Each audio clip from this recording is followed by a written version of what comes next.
রাত্রে আমরা সুখ নিদ্রা লাভ করি, আমরা স্বপ্ন দেখি, ভবিষ্যতের পরিকল্পনা করি, খুব ভালো লাগে। সকালে যখন চোখ খুলি নিদ্রা ভঙ্গ হয়, স্বপ্ন সেইখানেই ভেঙে যায়, আর তারপর আমরা আমাদের রোজকার জীবন যাপন করি। স্বপ্ন হয়তো মানুষ রাতের বেলায় দেখেন, কিন্তু সেটাকে সার্থক দিনের বেলাতেই করতে হয়। রাতে মধুর বাতাসের নিচে কোমল শয্যায় শুয়ে মাতার গলায় মিষ্টি গান শুনতে শুনতে নিদ্রায় আচ্ছন্ন হওয়া, স্বপ্ন দেখা, ভবিষ্যতের পরিকল্পনা করা বড়ই সরল। কিন্তু সকালবেলায় সময় মতো উঠে সূর্যের তাপ সহ্য করে, সেই উষ্ণতা সহ্য করে সর্বাঙ্গ ঘেমে গিয়ে নিজের পথ খুঁজে বের করা, সেই পথে অগ্রসর হওয়া, বাধা বিপত্তি এসবের সম্মুখীন হওয়া, আর তারপর লক্ষ্য লাভ করা, এগুলো কঠিন কাজ। এ হলো অত্যন্ত কঠিন কাজ। যদি আপনি চান যে স্বপ্ন আপনি দেখেছেন তা সত্যি হোক, তাহলে দিনের বেলায় আপনাকে বেরিয়ে কর্ম করতেই হবে, পরিশ্রম করতেই হবে। মনের এই চক্ষু দিয়ে স্বপ্ন দেখা সম্ভব, কিন্তু যদি আপনি বুঝতে পারেন যে এই স্বপ্নই হলো আপনার লক্ষ্য, তাহলে তাকে সার্থক করতে শুধুমাত্র পরিশ্রম দ্বারাই করতে হবে। তাহলে পরিশ্রম করুন আর আমার সাথে ভালোবেসে বলুন, রাধা রাধা। যত শক্তিশালী এই মন, তত শক্তিশালী এই শরীরও। এই যে আমাদের শরীর, এটা আসলে কি? এ হলো একটা রথের মতো, আর একটা রথ ততক্ষণ চলতে পারবে না যতক্ষণ না তাকে কোনো সারথি চালাবে। এই মন হলো শরীরের সারথি। এবার ভাবুন, যদি এই সারথি শক্তিহীন হয়, দুর্বল হয়, তাহলে এই রথের কি হবে?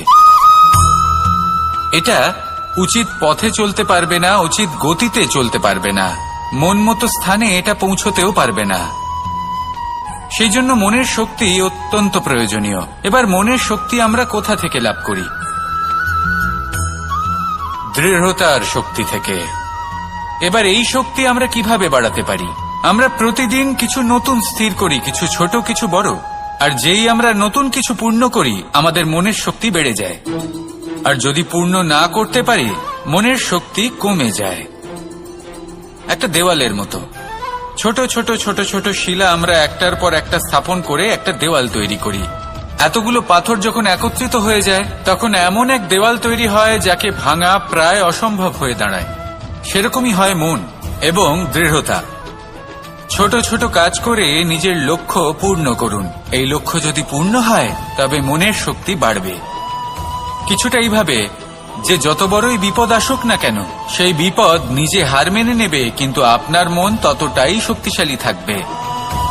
তাই মনের শক্তি বাড়াতে থাকুন, যাতে আপনি উচিত পথে চলতে পারেন, উচিত গতিতে চলেন, আর মনোবাঞ্ছিত স্থানে পৌঁছতে পারেন। তবেই এই মন প্রসন্ন হয়ে বলবে, রাধা রাধা। আজ আমরা দুই ধরনের ব্যক্তির বিষয়ে কথা বলবো। প্রথম জন হলেন যে প্রয়োজনের থেকে অনেক বেশি পরিমাণ ধন উপার্জন করে থাকেন। তার কাছে ততটা ধন থাকে যতটা তার প্রয়োজনও নেই, তারপরেও আরো ধন উপার্জন করতে চেষ্টা করতে থাকেন।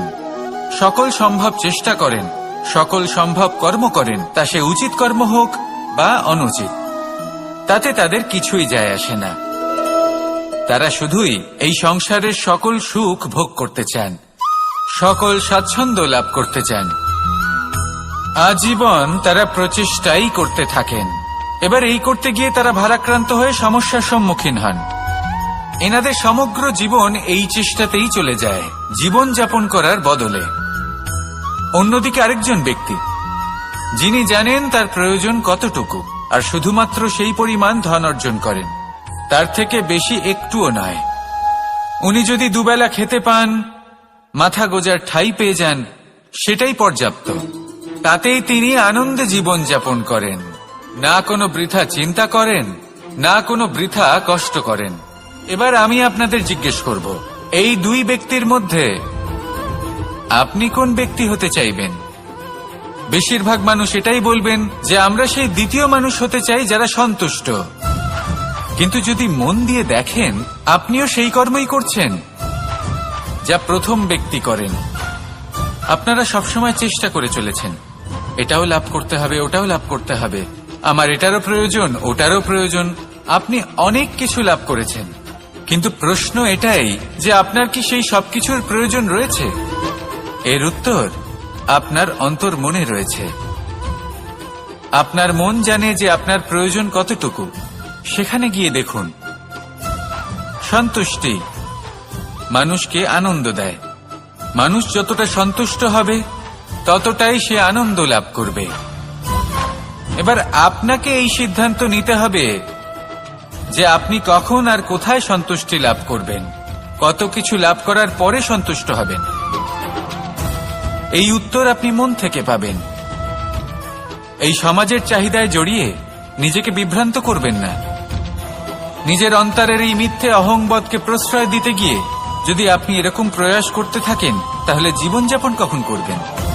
থেমে যান, শান্ত হয়ে যান, নিজের অন্তর্মনে নিমজ্জিত হয়ে দেখুন যে সন্তুষ্টি কোথায়। এই সন্তুষ্টি লাভ করুন। এই মন প্রসন্ন হয়ে বলবে, রাধা রাধা। কখনো কোনো বাগানের কোনো বৃক্ষকে দেখেছেন যেখানে সুগন্ধি ফুল থাকে, রসালো ফল থাকে? তখন মন প্রফুল্ল হয়ে ওঠে, মন থেকে সেই বৃক্ষের প্রতি ভালোবাসা জন্মায়। কিন্তু যিনি বাগানের মালিক, শুধুমাত্র তিনিই জানেন যে কিভাবে এই বৃক্ষকে আগলে রাখতে হয়, কিভাবে তার পরিচর্যা করলে এতে সুন্দর সুগন্ধি ফুল হবে, রসালো ফল হবে। কখনো কখনো প্রয়োজনের থেকে বেশি রোদ পেলে এই বৃক্ষগুলি শুকিয়ে যায়, প্রয়োজনের থেকে কম রোদ পেলেও এই বৃক্ষ কিন্তু শুকিয়ে যায়। প্রয়োজনের থেকে কম জল যদি পায়, এই বৃক্ষ শুকিয়ে যেতে পারে। প্রয়োজনের থেকে অতিরিক্ত জল যদি পায়, তখনও এই বৃক্ষের শিকড়গুলি নষ্ট হয়ে যেতে পারে। এবার এটাই কিন্তু আমাদের সংসারের সাথেও হয়। আমাদের সংসারের সকল প্রতিভাশালী ব্যক্তি, যেমন লেখক, বিচারক, প্রবক্তা, যোদ্ধা, এদের সবার ক্ষেত্রে এই কথাটাই প্রযোজ্য। যদি বেশি প্রশংসা করা হয়, তাহলেও এরা হারিয়ে যাবেন। প্রয়োজনের থেকে বেশি যদি নিন্দা করা হয়, তখনও তারা নত হয়ে পড়বেন। তাহলে আপনি এদের রক্ষা করুন এবং নিজেদেরও। মনে রাখবেন একটা কথা, জেনে রাখুন কখন কোন নিন্দায় আপনি লজ্জিত হবেন না, আর কখন কোন প্রশংসার দ্বারা নিজের মধ্যে অহংবোধ জাগ্রত করবেন না। এই মন সুপ্রসন্ন হয়ে বলবে, রাধা রাধা। যদি আমি কোনো বনে যাই, কোনো নির্জন বনে, সেই বনের বিষয়ে, সেই পথের বিষয়ে, গাছপালার বিষয়ে, পশুপক্ষীর বিষয়ে আমার যদি কোনো জ্ঞান না থাকে, সেই বনের ক্ষুদ্র থেকে ক্ষুদ্রতর অংশের বিষয়ে যদি আমার কোনো জ্ঞান না থাকে, তাহলে হতেই পারে সেই বনে কোথাও আমি হারিয়ে যাব। হয়তো এমনভাবে হারিয়ে যাব, কোনোদিনও বাইরেই বেরোতে পারবো না। তাই সেই বনের বিষয়ে জ্ঞান লাভ করা আবশ্যক। এটাই হলো শিক্ষা। জীবনে বেশিরভাগ মানুষই কেন অসফল হন? ওনারা একটা লক্ষ্য স্থির করেন, কিন্তু সেই পথের বিষয়ে তারা পর্যাপ্ত জ্ঞান অর্জন করেন না। সেই পথে কি বিপদ আসতে পারে প্রত্যেকটা পৃষ্ঠার জ্ঞান তাদের নেই, আর সেই জন্যই তারা অসফল হন। আপনি জীবনে যখনই কোনো লক্ষ্য স্থির করবেন, কোনো লক্ষ্য সাধন করবেন, পরিকল্পনার সাথে সেই পথে অগ্রসর হন। সেই পথকে বোঝার চেষ্টা করুন, সেই পথের বিপদ সম্পর্কে জ্ঞান লাভ করুন, সবকিছু জানার চেষ্টা করুন, অজানা তথ্য আহরণ করুন, আর তারপর সেই লক্ষ্যের প্রতি নিজেকে সমর্পিত করুন। তবেই আপনি সাফল্য লাভ করবেন। আর এই মন প্রসন্ন হয়ে বলবে, রাধা রাধা। আপনি নিশ্চয়ই কখনো অনুভব করেছেন, যদি কোনো নির্মল ব্যক্তির কাছে গিয়ে বসেন, তাহলে মনে নির্মল অনুভূতি হয়, এই মন শান্ত হয়ে যায়। সেইখানেই কোনো দুশ্চরিত্র মানুষের কাছে গিয়ে বসলে এই মন বিচলিত হয়ে যায়। কারণটা কি? কারণ যে ব্যক্তি নির্মল মনের, তিনি সবার মধ্যে নির্মলতা ছড়িয়ে দেন। আমাদের অন্তরে যা থাকে আমরা সেটাই সবার মধ্যে বিতরণ করি। যদি আপনি এই সংসারে শুভ বোধ ছড়িয়ে দিতে চান, তাহলে প্রথমে শুভ গ্রহণ করুন, তা অর্জন করুন। এই সংসারে জ্ঞানের শক্তি লাভ করুন, আর সেই জ্ঞানের শক্তি সংসারে বিতরণ করুন। শান্তি এবং সন্তোষ প্রদান করুন। কারণ যেমন বীজ এই সংসারে বপন করবেন তেমনই ফল আপনি লাভ করবেন। যেমন দেবেন তেমন ফিরেও পাবেন।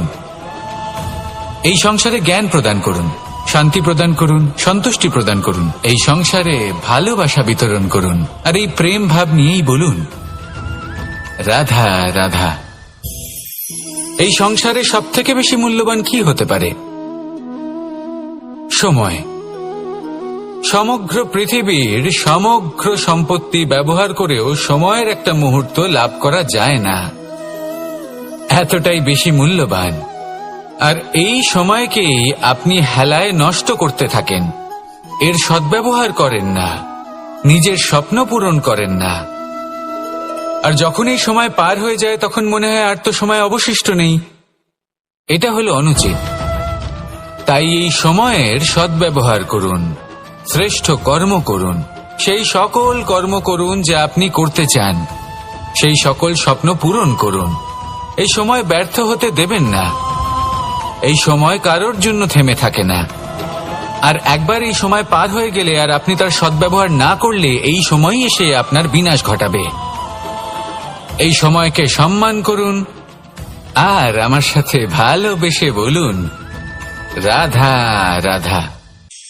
এই সংসারে দুই ধরনের মানুষ দেখা যায়, এক সরল, দুই জটিল। এবার এই যে সরল ব্যক্তি থাকে তাদের এই সমাজ দুর্বল মনে করে। এমনিতে দেখতে গেলে জলও সরল, বায়ুও সরল। ওনারা যেদিকে চাইবেন প্রবাহিত হতে পারেন, এনাদের যে আকার দেবেন সেটাই ধারণ করবেন। কিন্তু এরা বাস্তব রূপ ধারণ করলে তখন কি হয়? এই জল এমন এক ধারায় পরিণত হয় যে অনেক বড় বড় পাথরকে খণ্ডিত করে দিতে পারে। এই বায়ু এমন এক চক্রবাতে পরিণত হয় যা সংসারে বিনাশ ডেকে আনে। তাই যে ব্যক্তি সরল তার সরলতাকে সম্মান করুন, তাকে সম্মান করুন, তাকে ভালোবাসা দিন। আর আমার সাথে ভালোবেসে বলুন রাধা রাধা। খেলা খেলতে কে না ভালোবাসেন? আমরা প্রত্যেকেই যখন সময় পাই, সুযোগ পাই, তখনই আমরা কোনো খেলা খেলি। খেলার সময় দুই ধরনের মানুষ ওখানে থাকেন, এক যারা অংশগ্রহণ করেন, আর দুই যারা দেখতে থাকেন, যারা দর্শক হয়ে দেখেন, যারা নিজের পক্ষের বিজয়ের ফলে উচ্ছ্বসিত হয়ে থাকেন, পরাজয়ের ফলে শোক পালন করেন, পরামর্শ দিয়ে থাকেন। আর বিজয়ী কে হন? বিজয়ী তিনি হন যিনি অংশগ্রহণ করেন। নির্বাচন আপনাকে করতে হবে, আপনি কি করতে চান? আপনি কি খেলোয়াড় হতে চান নাকি আপনি দর্শক হতে চান? যদি আপনি বিজয়ের আনন্দ লাভ করতে চান, সেই রোমাঞ্চ অনুভব করতে চান, তাহলে খেলতে হবে, ময়দানে আপনাকে নামতেই হবে।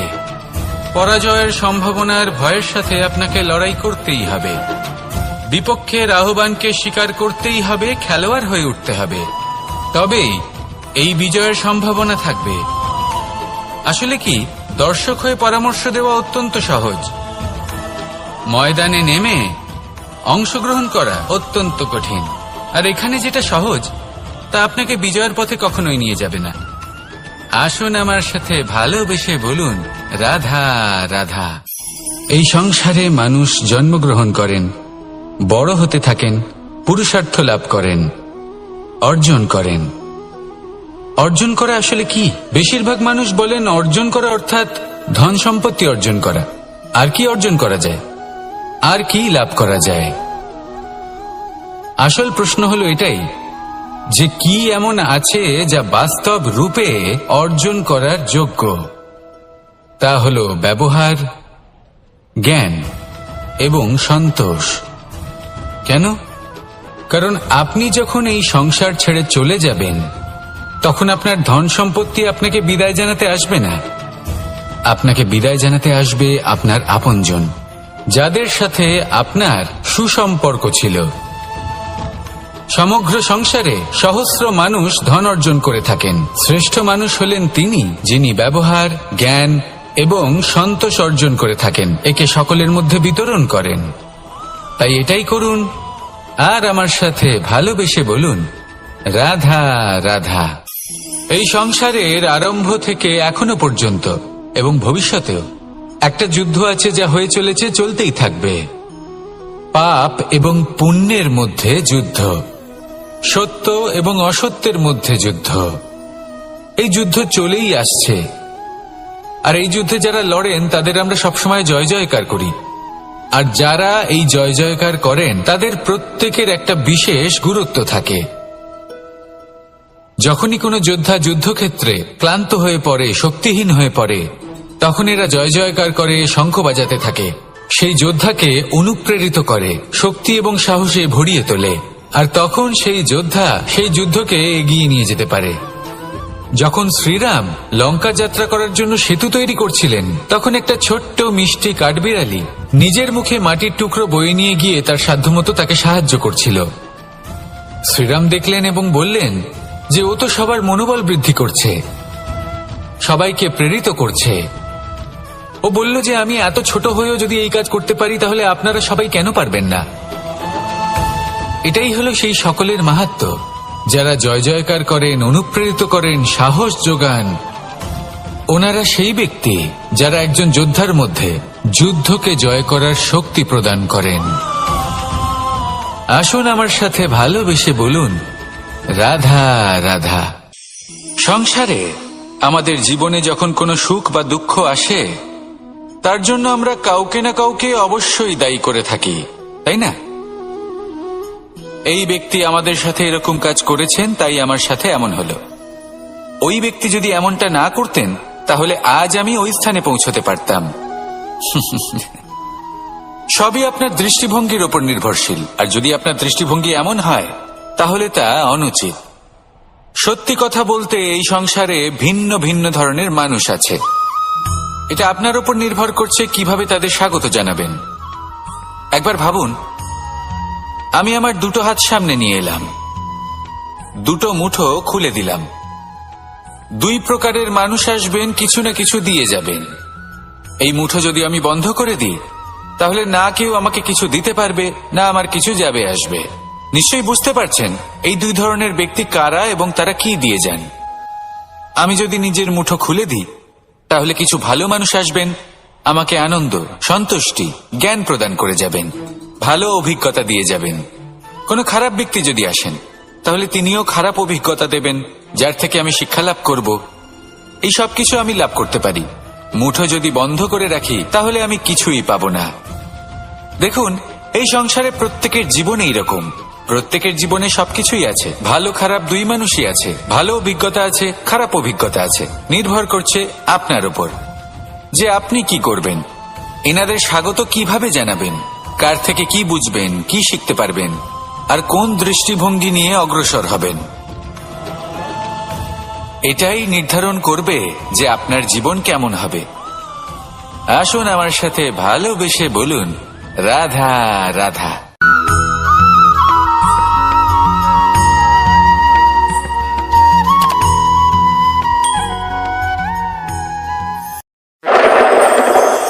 আমি দ্বারকাধীশ এবং আমার সভাতে বিভিন্ন সময় বিভিন্ন ধরনের মানুষ আসেন, নিজেদের দাবি নিয়ে, নিজেদের ইচ্ছে নিয়ে। কখনো কেউ ভোজন চান, আবার কখনো কেউ ওষুধ, কখনো কেউ বস্তু চান, কেউ আবার চান বস্ত্র। কারোর জ্ঞান চাই, কারোর ধন চাই, আবার কারোর বাসস্থান। অনেক সময় আমি এই অনুরোধ, এই ইচ্ছে পূর্ণ করি না।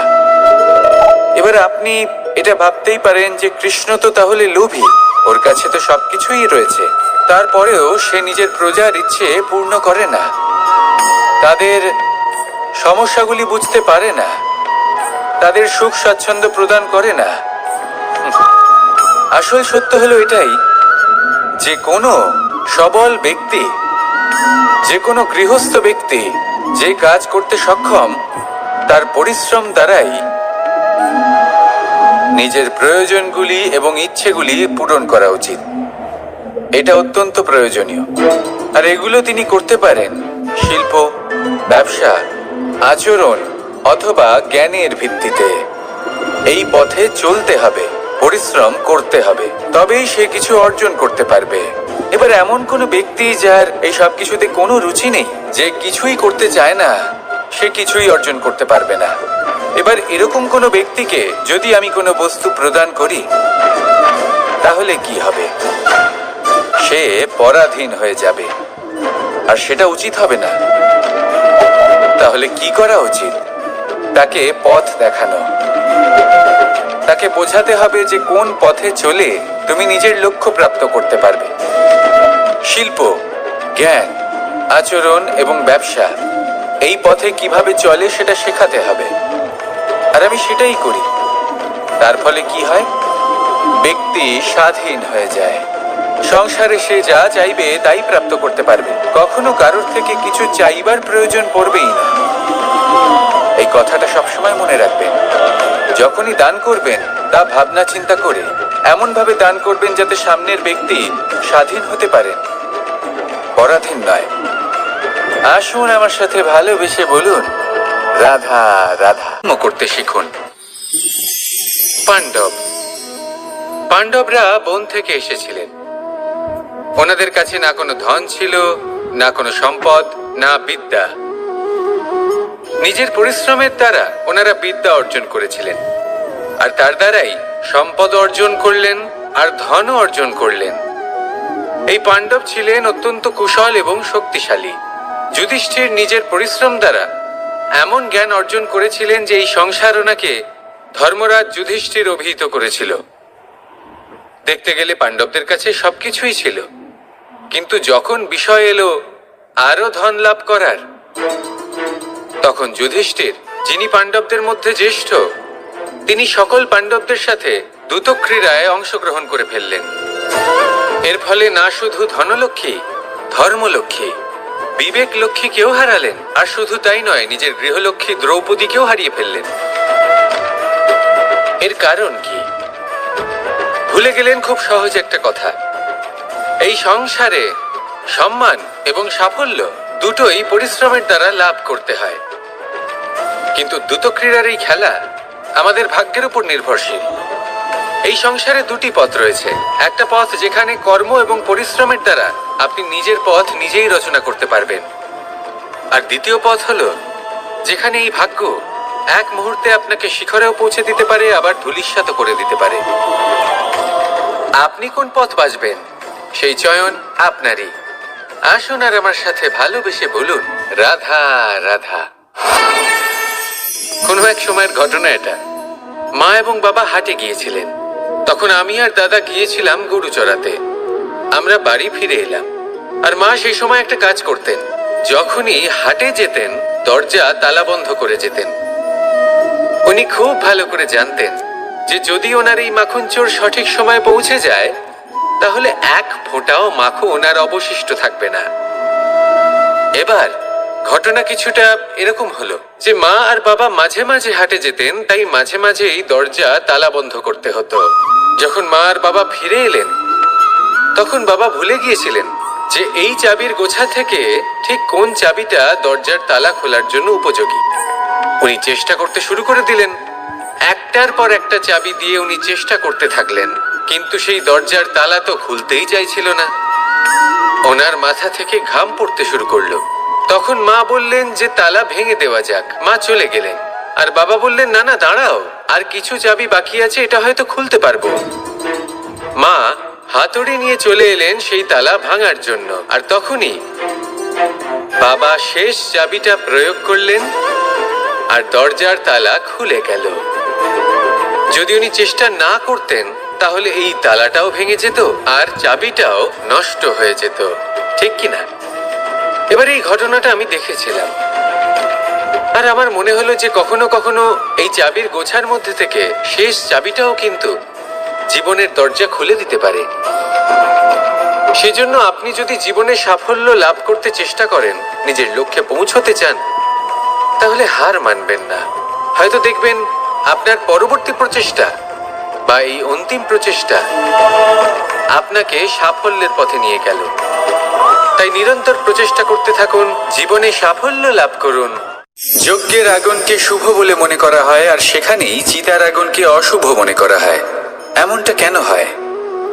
এখানে বিষয়টা হলো লক্ষ্য, বিচার এবং সঙ্গের।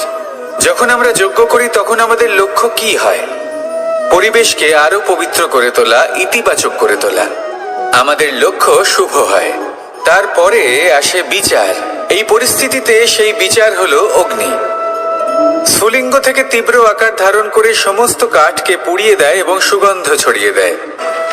অর্থাৎ যদি আপনার লক্ষ্য শুভ হয় তাহলে তার নিজেই শুভ বিচারধারাকে আমন্ত্রণ জানায়। এই শুভ বিচার তখনই আসবে যখন আপনার সংকল্প শুভ হবে। অন্যদিকে হলো চিতার আগুন। এর লক্ষ্য কি? একটা দেহকে পরধামে পৌঁছে দেওয়া। সবার শেষে সবকিছু আপনার উপরে নির্ভরশীল যে আপনি কোনটা চয়ন করতে চান। আপনার লক্ষ্য যদি শুভ হয় তাহলে আপনার বিচার এবং সঙ্গতি আর তার পরিণাম সবই শুভ হবে। আসুন আর আমার সাথে ভালোবেসে বলুন, রাধা রাধা।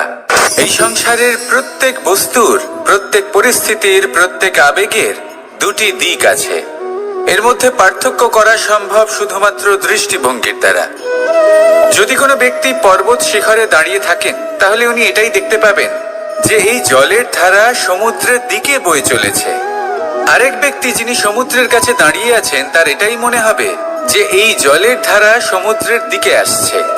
এখানে বিষয়টা হলো দৃষ্টিভঙ্গির, আর এটাই সময়ের সাথেও হয়ে থাকে। অনেক সময় মানুষ চিন্তিত হয়ে পড়েন, ত্রস্ত হয়ে পড়েন যে তার কাছে হয়তো খুব কম সময় আছে, তাতে তিনি অনেক কিছুই করতে পারবেন না, আর একটু সময় থাকলে খুব ভালো হতো। তিনি এইভাবেও ভাবতে পারেন যে অল্প হলেও সময় বাকি তো রয়েছে, অর্থাৎ যা অবশিষ্ট আছে তাকে সংরক্ষণও করা সম্ভব, তাতে জীবন যাপনও করা সম্ভব। আর এটা নির্ভর করছে আপনার উপর। তাই দৃষ্টিভঙ্গি ইতিবাচক রাখুন। জীবনে দুই ধরনের আবেগ রয়েছে যার কোনো মূল্য নেই। আমার কথার অর্থ এটা নয় যে এদের কোনো গুরুত্ব নেই, গুরুত্ব যথেষ্টই রয়েছে, শুধু এদের জন্য আপনাকে কোনো মূল্য দিতে হয় না। প্রথম আবেগ হলো আনন্দ, প্রসন্নতা। এটা আপনি যে কোনো জায়গায় খুঁজে পেতে পারেন যদি আপনি খুঁজে পেতে চান। আপনি কোনো পুষ্পের সৌন্দর্য দেখে প্রসন্ন হতে পারেন। বায়ুর কারণে যখন একটি বৃক্ষ শিহরিত হয় সেটা দেখে আপনি প্রসন্ন হতে পারেন। একটা ছোট্ট শিশুর কলরব শুনেও আপনি প্রসন্ন হতে পারেন। একটা ক্রন্দনরত বালককে হাসিয়ে আপনি প্রসন্ন হতে পারেন। সবকিছু আপনার উপর নির্ভরশীল। সেখানে আরেকটি আবেগ হলো দুশ্চিন্তা। মানুষ বড়ই দুশ্চিন্তা করতে থাকে। আজ আমি এই কাজ করেছি, সেই বিষয়ে চিন্তা। আজ আমি এই কাজ করতে পারিনি, সেই বিষয়ে চিন্তা। কাল আমাকে এই কাজ করতে হবে, সেই নিয়ে চিন্তা। আমি কি সেই কাজটা করতে পারবো, সেই বিষয়েও দুশ্চিন্তা। চিন্তা সর্বত্র রয়েছে, যার জন্য মূল্য দিতে হয় না। যত চান আপনি একত্রিত করতে পারেন। একটা গুরুত্বপূর্ণ কথা মনে রাখবেন, প্রসন্নতা জীবনের একটা নতুন সূত্রপাত। সেখানে দুশ্চিন্তা হলো জীবনের চিতার সমান।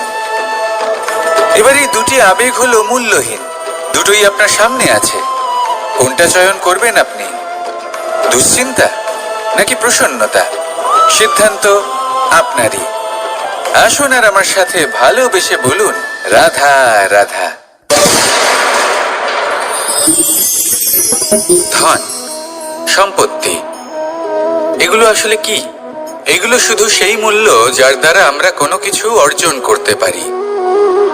এবার এই ধনের দ্বারা এই সংসারে অনেক কিছু লাভ করা সম্ভব, কিন্তু সেই সব কিছুই শুধুমাত্র ভৌতিক বস্তুই হবে, ভৌতিক সামগ্রী, ভৌতিক সুবিধা। অর্থাৎ আপনার কাছে যতই ধন থাকুক তা আপনাকে শান্তির ঘুম এনে দিতে পারবে না, আপনাকে জীবনের বাস্তব সুখের অনুভূতি লাভ করাতে পারবে না, কারণ এগুলো ভৌতিক ধন। এই ভৌতিক বস্তুই অর্জন করাতে সক্ষম। বাস্তবিক ধন কি? যদি এই প্রশ্ন আপনার মনে আসে তাহলে তার উত্তর আমি আপনাকে দেব একটা উদাহরণের মাধ্যমে। কখনো আপনি শুনে থাকবেন যে একজন পিতা আজীবন অনিষ্ট করেন, অনর্থ করেন, খারাপ কাজ করেন শুধু ধন অর্জনের জন্য। তিনি ভাবেন যে আমি ধন অর্জন করব আর নিজের সন্তানকে একটা উজ্জ্বল ভবিষ্যৎ প্রদান করব, একটা সুখ স্বাচ্ছন্দ্যময় জীবন দান করব।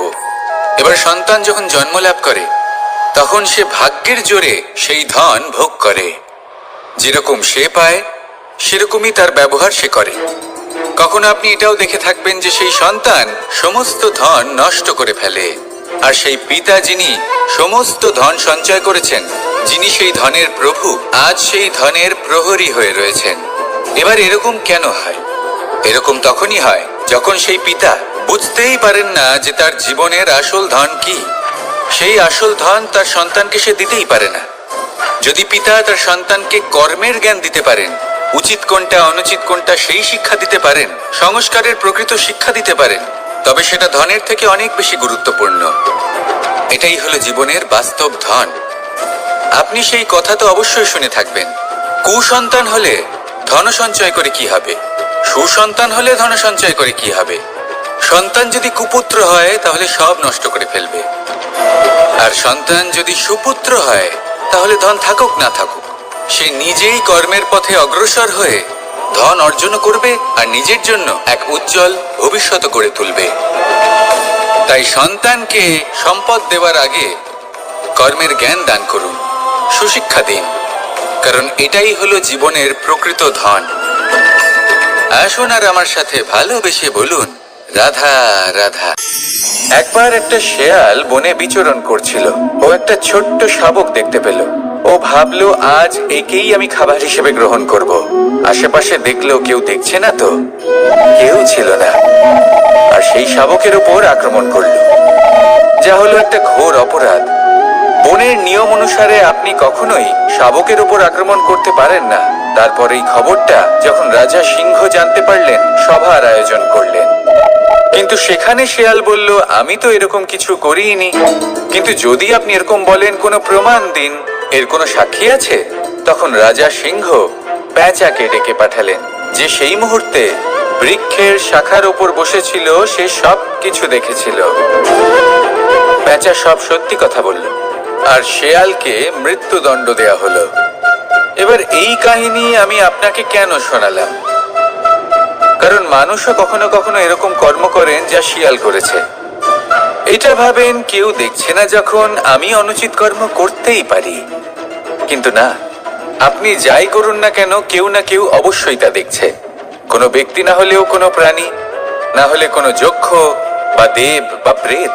যদি এনারা কেউ না দেখেন, তাহলে ধরিত্রী মাতা দেখেন, যেখানে দাঁড়িয়ে আপনি সেই কর্ম করছেন, তাই না? তাই একটা কথা সবসময় মনে রাখবেন, কে দেখছেন কে দেখছেন না সেই বিষয়ে ভাবা ছেড়ে দিন। এটা খুব সহজ কথা। আপনি যদি উচিত কর্ম করেন, উচিত ফল পাবেন। যদি অনুচিত কর্ম করেন, তাহলে আপনি অনুচিত ফল অবশ্যই পাবেন। সেই জন্য উচিত পথে চলতে থাকুন, উচিত কর্ম করতে থাকুন, আর আমার সাথে ভালোবেসে বলুন, রাধা রাধা। আমরা সবাই জীবনে নিজের জন্য সবচেয়ে ভালোটাই চাই, সবচেয়ে ভালো সুবিধে পেতে চাই, সবচেয়ে বেশি সম্মান পেতে চাই। কিন্তু সবার পক্ষে এই সব পাওয়া কি সম্ভব? হ্যাঁ, নিশ্চয়ই। শুধু একমাত্র বাধা সময়। আমাদের জীবনের কোনো স্থায়িত্ব নেই। তাই যদি সময়ের সদ্ব্যবহার করেন, তাহলে একটু সুবিধে হতে পারে। এবারে দেখুন, যাদের সবসময় স্বপ্ন দেখতে ভালো লাগে, তার জন্য রাত্রি কম পড়ে যায়। আর যারা স্বপ্ন পূরণ করতে চান, তাদের জন্য দিন কম পড়ে যায়। যারা সম্মান পেতে চান, তাদের জন্য সব সময় পরোপকার কম পড়ে যায়। আর যারা জ্ঞান অর্জন করতে চান, তাদের জন্য মনোসংযোগ। জীবনে যদি নিজের লক্ষ্যে পৌঁছতে চান, তবে সময়ের বিভাজন আপনাকে ঠিক করতেই হবে। মনে রাখবেন, রাধা রাধা। লোকে বলে জীবনে মেলামেশা করা অত্যন্ত আবশ্যক। এতে সম্পর্কের আধারও হয়, আবার ব্যবসাও চলে। কিন্তু সবচেয়ে বেশি গুরুত্বপূর্ণ হলো ব্যবহার। তাই এই বিষয়ে ভাবুন, আপনার জীবনে কে আপনার সাথে মেলামেশা করবে তা নিশ্চিত করে সময়। আপনি আপনার জীবনে কার সাথে মেলামেশা করবেন তা নিশ্চিত করবে আপনার হৃদয়। আপনি যাদের সাথে মিশছেন, তাদের হৃদয়ে আপনি কতক্ষণ থাকবেন তা নিশ্চিত করবে আপনার ব্যবহার। নিজের ব্যবহার ভালো রাখুন, সব ভালোই হবে। রাধা রাধা। এই ফুল দেখতে পাচ্ছেন আপনি? এটা সেই ফুল যার জীবন এই ডালে শুরু হয়েছিল। দর্শকদের চোখে প্রশংসা দেখল সে, মধুর লোভে মৌমাছিরা এলো, আর তারপর ডাল থেকে ভেঙে নিচে পড়ে গেল সে। কেন? নিয়তি এরকম কেন করলো ভাবুন। কারণ এই ডালেই ফুল হয়ে থাকাটা, এই ফুলের জীবনের লক্ষ্য কখনোই ছিল না। এবার এই ফুল হয় দেবতাদের সজ্জায় ব্যবহৃত হবে, নয় কোনো কন্যার গয়নায় গাঁথা হবে, আর নয় কারোর প্রেম প্রদর্শনের মাধ্যম হবে। দেখুন, জীবনে নিজের লক্ষ্যে পৌঁছতে হলে যাত্রাকে ভয় পেলে চলবে না। নিজের অস্তিত্ব তৈরি করতে হলে তাদের ছায়া থেকে আপনাদের দূরে যেতেই হবে যারা আপনাকে অস্তিত্ব প্রদান করেছেন। এটাই জীবনের নিরন্তর সত্য। রাধা রাধা। আমাদের সকলের জীবনে কখনো না কখনো পাথর দ্বারা আঘাত লাগেই, আর এই সংসারও আমাদের ওপরে কখনো না কখনো পাথর বর্ষণ করে। কখনো আমাদের খারাপ ভেবে, আর কখনো আমাদের অসফল ভেবে, কখনো আমাদের বুদ্ধিহীন ভেবে। কারণ অনেক আছে, কিন্তু এই পাথর দ্বারা আমরা আঘাত পাবো কি পাবো না তা সম্পূর্ণ আমাদের হাতে। হয় আপনি এই পাথরের আঘাত পেয়ে চোখের জলে ডুবে থাকতে পারেন, আর নয়তো যদি আপনি চান তাহলে এই পাথর দিয়ে সেতু বানিয়ে সকল সমস্যার সাগর অতিক্রম করতে পারেন। সিদ্ধান্ত আপনার। এই পাথর, এ হলো প্রতীক আমাদের নিন্দার, আমাদের আলোচনার। যে এই আলোচনা নাকারাত্মক ভাবে দেখবে সে শুধুমাত্র কষ্টই পাবে, আর যে এই আলোচনাকে নিজের বিকাশের আধার বানাবে সেই সাফল্যের চূড়ায় পৌঁছবে। তাই মনে রাখবেন, আলোচনা আপনার শত্রু নয়, আপনার সবচেয়ে বড় মিত্র। রাধা রাধা। মিষ্টি জল সবার পছন্দ, কিন্তু নোনতা জল কেউ পছন্দ করে না। এইবার ভাবার বিষয় হলো মুক্ত, যা সমুদ্রের গহ্বরেই তৈরি হয়। নোনতা জলের মধ্যে থেকেই প্রতি মুহূর্তে অন্য প্রাণীদের থেকে বেঁচে নিজের অস্তিত্বকে বাজি রেখে ঝিনুক মুক্ত প্রদান করে থাকে। কখনো ভেবেছেন কেন? কারণ সংকটের সম্মুখীন না হয়ে, চরম পরিস্থিতির সাথে না জড়িয়ে আপনার কখনোই সুখ প্রাপ্তি হবে না। তাই নির্ভীক হয়ে সংকটের সম্মুখীন হন, আর আমার সাথে ভালোবেসে বলুন, রাধা রাধা। আমরা সকলেই সময়ের গুরুত্ব বুঝি। সময় আমাদের তৈরি করে, আর সময়ই আমাদের নষ্ট করে দেয়। কখনো ভালো সময় আসে, আর কখনো ভীষণ খারাপ সময় আসে। তবে আশ্চর্যের বিষয় এটাই যে সব জেনেও আমরা সময় নষ্ট করি। মনে রাখবেন, সময় শুধু বয়ে যায়, কখনো ফিরে আসে না। তাই ভালো সময় আসার অপেক্ষায় সময় নষ্ট করবেন না। যাই করবেন আজ, এক্ষুনি, এই মুহূর্তে শুরু করুন। তা সেটা কাউকে আনন্দ দেওয়াই হোক, বা নিজেকে বদলানোর চেষ্টা করা হোক, যাই হোক না কেন, বিলম্ব করবেন না। কারণ সময় শুধুমাত্র তাকেই সঙ্গ দেয় যে সর্বদা সময়কে সম্মান করে। রাধা রাধা। কোথায় আছে সবকিছু সীমা থাকে, মুশকিলের, কষ্টের, সংকটের, অন্ধকারের। যার কোনো সীমা নেই তা হলো কেবলমাত্র কঠোর পরিশ্রমের। আপনি নিশ্চয়ই দেখেছেন, রাত্রি যতই অন্ধকারময় হোক, তারারা পরিশ্রম করে তার সাথে লড়তে থাকে, আর অবশেষে সকাল হয়েই যায়। ঝড়ে পাখিদের বাসা ছিন্ন বিচ্ছিন্ন হয়ে যায়, কিন্তু পাখিরা নিজের পরিশ্রম দ্বারা তা আবার বানিয়ে নেয়। কারণ যা সীমিত তাকে অসীমের কাছে হারতে হয়, আর পরিশ্রম অসীম। রাধা রাধা।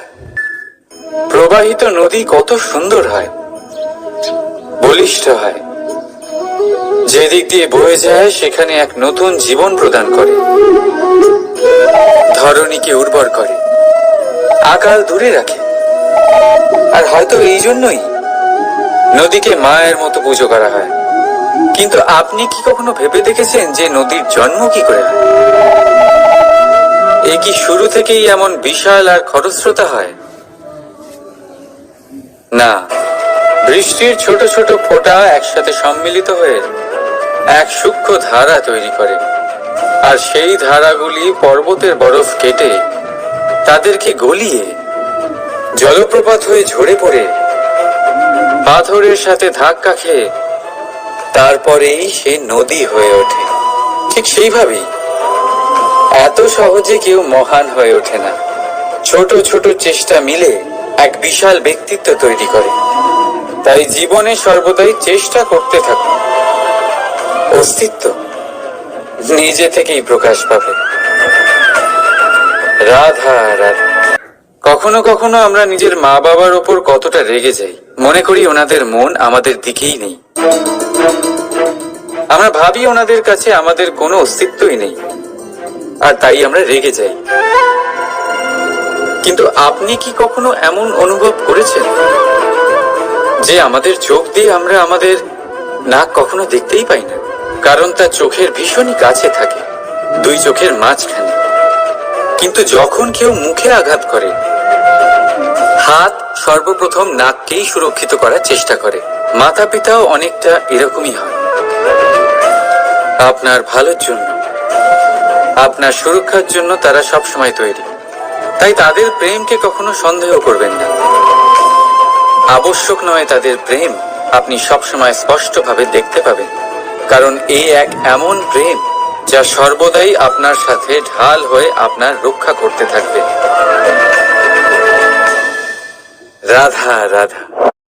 বাবুল গাছ কত বিশাল আকার হয়, পিপুল গাছও বিশাল আকার হয়। কিন্তু আপনি কি কখনো ভেবে দেখেছেন যে কেন বাবুল গাছ কেটে তা ব্যবহার করা হয়, আর কেনই বা পিপুল গাছকে পুজো করা হয়? এই জন্যই, কারণ পিপুল গাছ তার নিচে বসে থাকা পথিককে ছায়া প্রদান করে, নিজের ডালে অসংখ্য পাখিদের আশ্রয় দিয়ে থাকে, কাউকে কাঁটা ফুটিয়ে দূরে সরায় না, বরং তাকে শীতল ছায়া দিয়ে তার ক্লান্তি দূর করে। এই সংসারে যদি আপনি সম্মান পেতে চান, তবে পিপুল গাছের মতোই হতে হবে। কিছু দিতে শিখুন, আনন্দ, সুখ, শীতলতা দান করতে শিখুন। আর কাঁটার মতন কাউকে কখনো কষ্ট দেবেন না। সম্মান স্বয়ং হেঁটে আপনার কাছে আসবে। আর মন প্রসন্ন হয়ে বলবে, রাধা রাধা। শক্তি অর্জন করা এতটা কঠিন নয় যতটা শক্তি লাভ করার পরে সেই শক্তি সামলানো কঠিন হয়। কারণ যেই মানুষ শক্তি লাভ করে তার মনে গর্ববোধ জন্মায়, জন্মায় অহংকার, জন্মায় জেদ। তাই শক্তি প্রাপ্ত করার সাথে বিনম্র থাকাও অত্যন্ত আবশ্যক। আর এটা আমাদের শেখা উচিত বৃক্ষের থেকে। বৃক্ষ যা আমাদের ফল দেয়, বৃক্ষ যা যত ফল দেয় ততটাই ঝুঁকে যায়। আমরা পাথর মারি ওই বৃক্ষের থেকে ফল প্রাপ্ত করার জন্য। সেই পাথরের মার সহ্য করেও বৃক্ষ আমাদের ফল দেয়। কোনো গর্ববোধ নেই, কোনো অহংকার বোধ নেই। আর সেই জন্য এই বৃক্ষের পুজো করা হয়। এটাই হলো মাহাত্ম্য শক্তির সাথে বিনম্রতার। যদি এই শক্তি সৃজন করে থাকে, সাহায্য করে থাকে, সম্বল হয়ে থাকে, তবেই সেই শক্তি উপযুক্ত। আর নয়তো সেই শক্তি একদিন আপনাকে আসক্ত অবশ্যই করবে। তাহলে শক্তি অবশ্যই অর্জন করুন, কিন্তু তার সাথে সেই শক্তি সামলানোর মতো বিবেকও আপনাকে অবশ্যই জাগ্রত করতে হবে। তাহলে আসুন আমার সাথে ভালোবেসে বলুন, রাধা রাধা।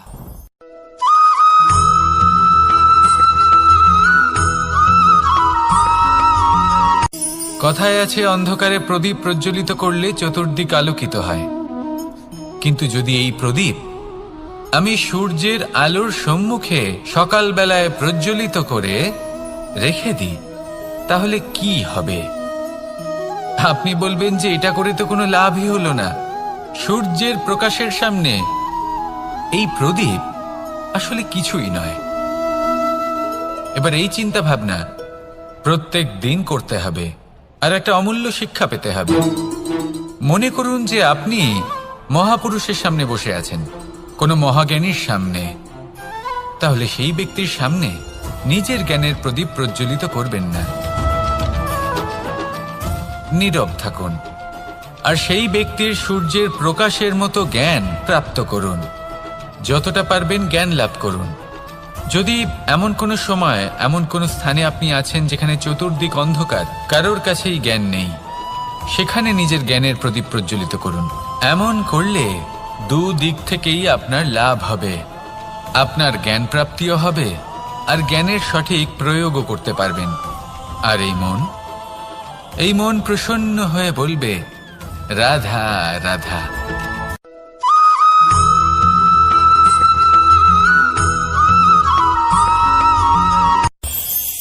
এই সংসারে আমরা প্রকাশ কোথা থেকে পাই? এর উত্তর বড়ই সরল। ভোরে যখন সূর্যোদয় হয় তখন প্রকাশের কিরণ আমাদের ঘরে এসে পৌঁছয়। এইভাবেই আমরা প্রকাশ লাভ করি। এবার এই প্রকাশের আলোতেই আমরা সারাদিনের কাজ সম্পন্ন করি। সন্ধে হয়ে যায়, সূর্যাস্তও হয়ে যায়, আর আমাদের ঘর যাতে অন্ধকার না হয় তার জন্য আমরা একটা প্রদীপ প্রজ্বলিত করি। এটাই ঘটে আমাদের জীবনেও। এবার প্রবাহমান আয়ুর সাথে আমরা আমাদের অন্তরে যদি একটা প্রদীপ প্রজ্বলিত করে নিই, তাহলে বিষয়টাই অন্যরকম হবে। এবার আপনি বলবেন কোন প্রকাশের কথা বলছি যা আমাদের অন্তরে জাগ্রত করা সম্ভব? আমাদের আত্মার মাঝে প্রেমের প্রকাশ জাগ্রত করার কথা বলছি। কারণ আমাদের এই জীবন এও হলো দিনের আলোর মতো। আজ প্রকাশ আছে, কিন্তু কোনোদিন অবশ্যই অস্ত হবে। কিন্তু অস্ত হবার আগে যদি আমরা আমাদের আত্মার মাঝে প্রেমের এই প্রকাশ উজ্জ্বলিত করে নিই, তাহলে আমাদের সন্ধ্যাকালও আমরা আনন্দে এবং প্রেমে যাপন করব। তাহলে আসুন আর আমার সাথে ভালোবেসে বলুন, রাধা রাধা।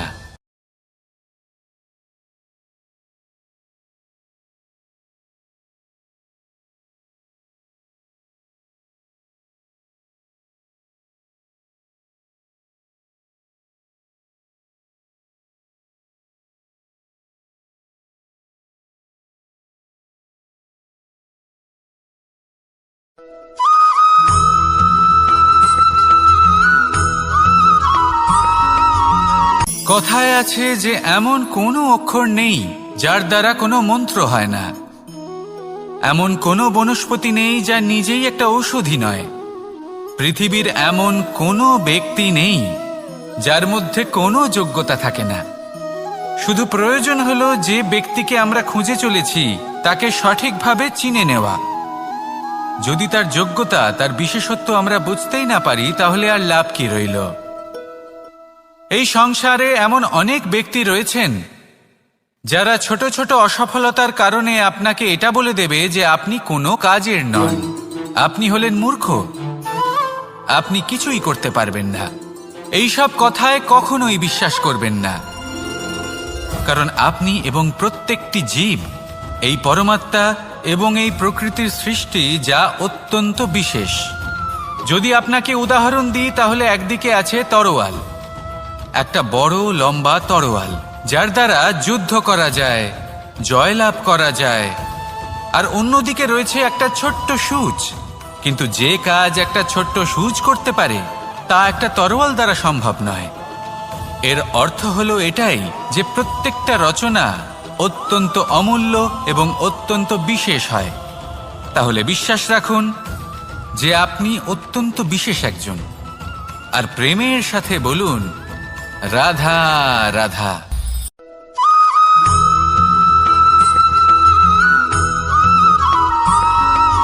জীবনে যখন কোনো ব্যক্তি নিজের লক্ষ্য প্রাপ্তির জন্য নিরন্তর পরিশ্রম করতে থাকেন, চেষ্টা করতে থাকেন তখন তিনি কষ্ট অনুভব করেন, কখনো শারীরিক কষ্ট, কখনো মানসিক কষ্ট। এবার উনি এটা ভাবতে থাকেন যে আমি কি উচিত করছি নাকি অনুচিত করছি। কারণ অন্যদিকে এমন একজন ব্যক্তিও আছেন যিনি একদমই পরিশ্রম চেষ্টা করছেন না। তিনি মদিরা পান করেন, বিলাসিতায় জীবন কাটান, অলস প্রকৃতির হয়ে ওঠেন, নিদ্রাতে বিলীন হয়ে থাকেন আর ভাবেন যে তিনি সুখ লাভ করছেন। কিন্তু এরকম কেন হয়? কারণ যখন আমরা সৎ পথে থাকি, উচিত পথে চলি, লক্ষ্য প্রাপ্ত করার জন্য চেষ্টা করতে থাকি, তখন আমাদের ভেতরে থাকা নেতিবাচক শক্তি এবং পাপ এই দেহকে ত্যাগ করে দেয়। আর এই অনুভূতিটাই আমাদের দুঃখের অনুভূতি দেয়, কষ্ট দেয়। এবার সেখানে যদি আমরা কুপথে চলি, অনুচিত পথে চলতে থাকি, তাহলে আমাদের ভেতরে থাকা পুণ্য এবং ধনাত্মক শক্তি আমাদের দেহ ত্যাগ করে দেয়। আর এই অনুভূতির কারণেই আমরা সুখ অনুভব করি। কিন্তু কখনো ভাববেন যে এই সুখ বেশি সময় পর্যন্ত থাকে না। সেই জন্য সবসময় মনে রাখবেন, যদি আপনি জানেন যে এটাই আপনার লক্ষ্য, এটাই উচিত পথ, শুভ পথ, তাতে নিরন্তরভাবে এগিয়ে যেতে চেষ্টা করতে থাকুন। এই কষ্ট আপনাকে সুখের পরাকাষ্ঠায় কখন পৌঁছে দেবে তা আপনি জানতেই পারবেন না। আসুন আমার সাথে ভালোবেসে বলুন, রাধা রাধা।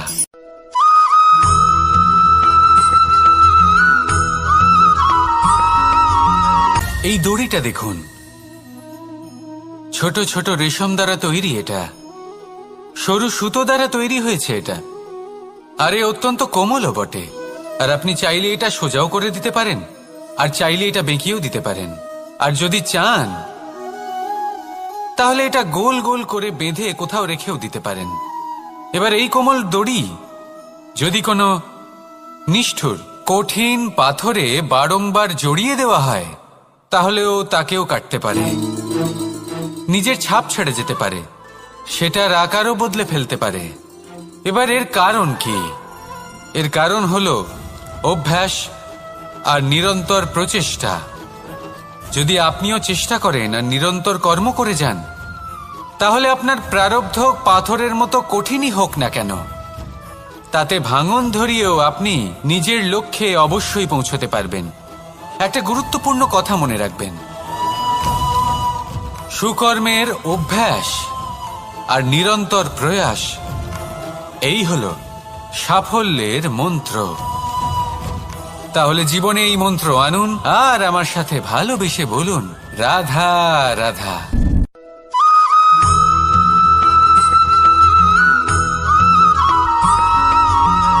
এই সংসারে কোনো বস্তু হোক বা ব্যক্তি হোক, তার একার গুরুত্ব কিন্তু খুব বেশি নয়।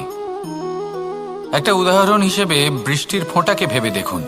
যদি একটি বৃষ্টির ফোঁটা হয় তাহলে তার খুব বেশি গুরুত্ব থাকে না, কিন্তু যখন সহস্র বৃষ্টির ফোঁটা মেঘের মধ্যে দিয়ে ঝরে পড়ে, তখন সেটা বর্ষার রূপ ধারণ করে। সেই বর্ষা যা এই প্রকৃতিকে শান্ত করে। সেইভাবেই পাথরের ছোট টুকরো, তার খুব বেশি গুরুত্ব থাকে না, কিন্তু যখন অসংখ্য পাথরের টুকরো একত্রিত হয় তখন তা পর্বতের আকার ধারণ করে। সেইভাবেই কিছু মানুষ যখন একত্রিত হন তখন তৈরি হয় পরিবার, কিছু পরিবার যখন একত্রিত হয় তখন তৈরি হয় সমাজ, যখন অনেক সংখ্যক সমাজ একত্রিত হয় তখন তৈরি হয় রাজ্য। এবার এই রাজ্যের সবথেকে গুরুত্বপূর্ণ ব্যক্তি হতে পারেন রাজা, কিন্তু তাও সেই রাজা একা কিছু করতে পারেন না। যুদ্ধ লড়ার সময় তারও নিজের সৈন্যদলকে প্রয়োজন পড়ে। কিন্তু এই সংসারে এমন একজন ব্যক্তি আছেন যিনি একাই সব কাজ করতে থাকেন, এবং সেই ব্যক্তি হলেন মা। আমাদের জীবনে একজন পিতার ভূমিকা কিন্তু নিঃসন্দেহে অমূল্য, কিন্তু আমাদের সকলের জীবনে যে ভূমিকা একজন মায়ের তা অন্য কারোর থাকে না। একজন মা একাই সন্তানকে বড় করতে পারেন, সংস্কারী করে তুলতে পারেন, তার জন্য পরিশ্রম করেন। আর এত কিছু কাজ করার পরেও তার কাজের জন্য তিনি প্রশংসা অবশ্য পান না, উল্টে যদি সেই সন্তান অনুচিত পথে চালিত হয়, অনুচিত কর্ম করে, তখন সেই মাকেই অপবাদের পাত্র হয়ে উঠতে হয়। আমাদের জীবনে মায়ের যোগদান কতটা সেটা বুঝুন। আপনাকে বড় করে তোলার জন্য উনি কতটা পরিশ্রম করেছেন সেটা বুঝুন। আজ থেকে, এখন থেকে, এই মুহূর্ত থেকে মাকে সম্মান করতে শিখুন। যখন সময় পাবেন, যখন সুযোগ হবে, তখন তার প্রশংসা করুন। ওনারও ভালো লাগবে। আর মায়ের এই মমতার জন্য, তার এই ভূমিকার জন্য আসুন সবাই মিলে আমরা তাকে প্রণাম করি, আর সকলে মিলে ভালোবেসে বলি, রাধা রাধা।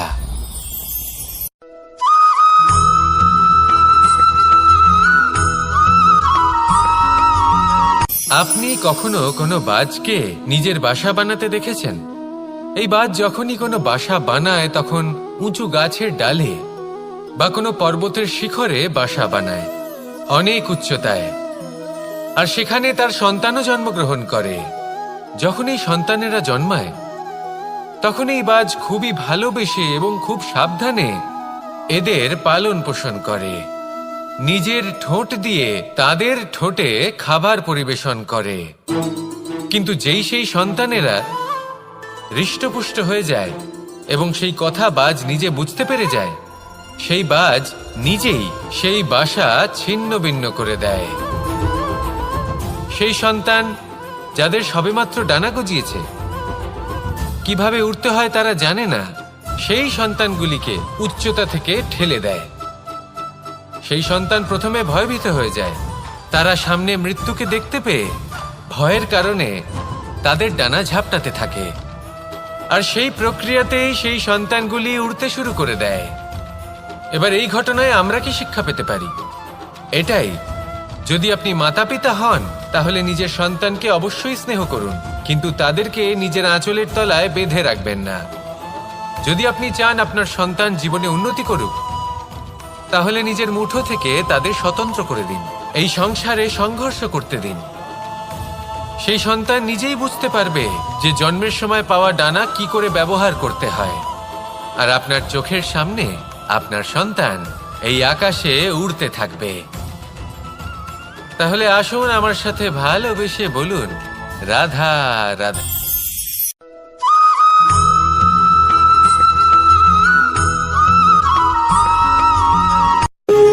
যখন মানুষের মৃত্যু হয় তখন কি হয়? অনেক সংখ্যক মানুষ শোক পালন করতে চলে আসেন। যে ব্যক্তি মৃত্যু লাভ করেছেন তার অনেক বস্তু থাকে যেগুলো তার প্রিয়, যেগুলো তিনি ব্যবহার করেছেন।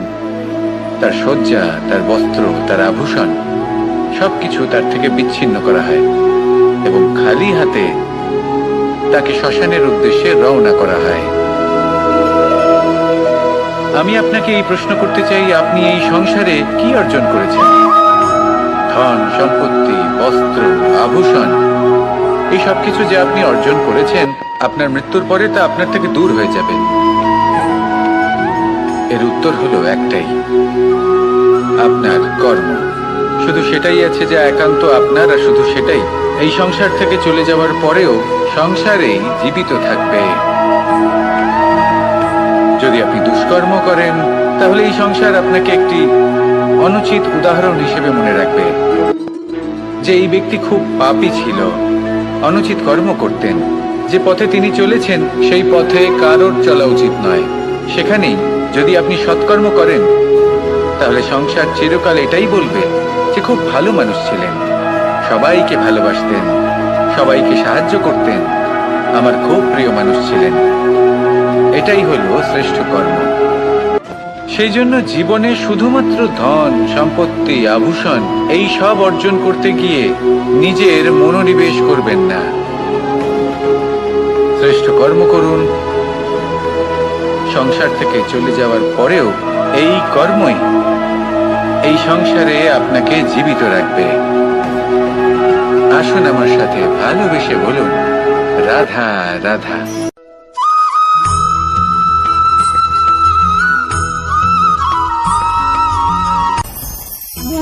ভোজন, এবার ভোজন সংগ্রহ করার জন্য মানুষ কি না করেন, সবসময় চেষ্টা করতে থাকেন। ফসল উৎপাদনের জন্য অনেক পরিশ্রম করতে থাকেন, কিন্তু অনেক সময় অনেক পরিশ্রম করার পরেও ফসল ভালো উৎপাদন হয় না। এর কারণ কি? কারণ হলো এটাই যে আপনি পরিশ্রম হয়তো অনেক করেছেন, কিন্তু আপনার নজর তো সেই বীজের দিকে ছিলই না যা আপনি রোপণ করেছেন। সেই জন্য সবসময় কোনো বীজ রোপণ করার আগে তাকে পরখ করে দেখুন, তা অত্যন্ত আবশ্যক। আর সেইভাবেই যখনই কোনো কর্মের প্রশ্ন আসে, তাহলে সেখানে শুধুমাত্র পরিশ্রম যথেষ্ট নয়। সেই কাজের প্রতি আপনার কর্তব্য কি, আপনার উদ্দেশ্য কি, সেটা জানা হলো অত্যন্ত গুরুত্বপূর্ণ। তাই কর্ম করুন, কিন্তু সেই কর্মের প্রতি আপনার যা উদ্দেশ্য তার মাহাত্ম্য বুঝতে চেষ্টা করুন। তাহলে আসুন আমার সাথে ভালোবেসে বলুন, রাধা রাধা।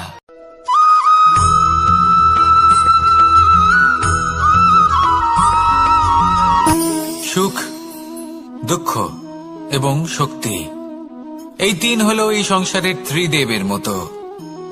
আমাদের জীবনে যা কিছু ঘটছে এই তিনটির ভিত্তির উপরেই হচ্ছে। আসলে এই সংসারের একটা নিয়ম আছে, যখনই আপনি কিছু লাভ করেন এই সংসার আপনার পরীক্ষা নেয়। এটা জানার জন্য আপনার পরীক্ষা নেয় যে আপনি যা কিছুই লাভ করেছেন আপনি কি আদৌ সেটার যোগ্য কিনা। ঠিক সেইভাবেই এই সুখ, দুঃখ এবং শক্তি আপনার পরীক্ষা নিয়ে থাকে। যখন সুখ আসে তখন সে আপনার পরীক্ষা নেয় যে আপনার মধ্যে অহংবোধ জাগ্রত হয়নি তো। যদি অহংবোধ চলে আসে তাহলে সুখ সেখানেই সঙ্গ ত্যাগ করে। দুঃখ আপনার ধৈর্যের পরীক্ষা নিতে থাকে, আর যদি আপনার মধ্যে ধৈর্য না থাকে তাহলে এটা আপনাকে আরো বেশি দুঃখের গভীর অন্ধকারে ঠেলে দেবে। সেখানে শক্তি পরীক্ষা নেয় আপনার বিনম্রতার।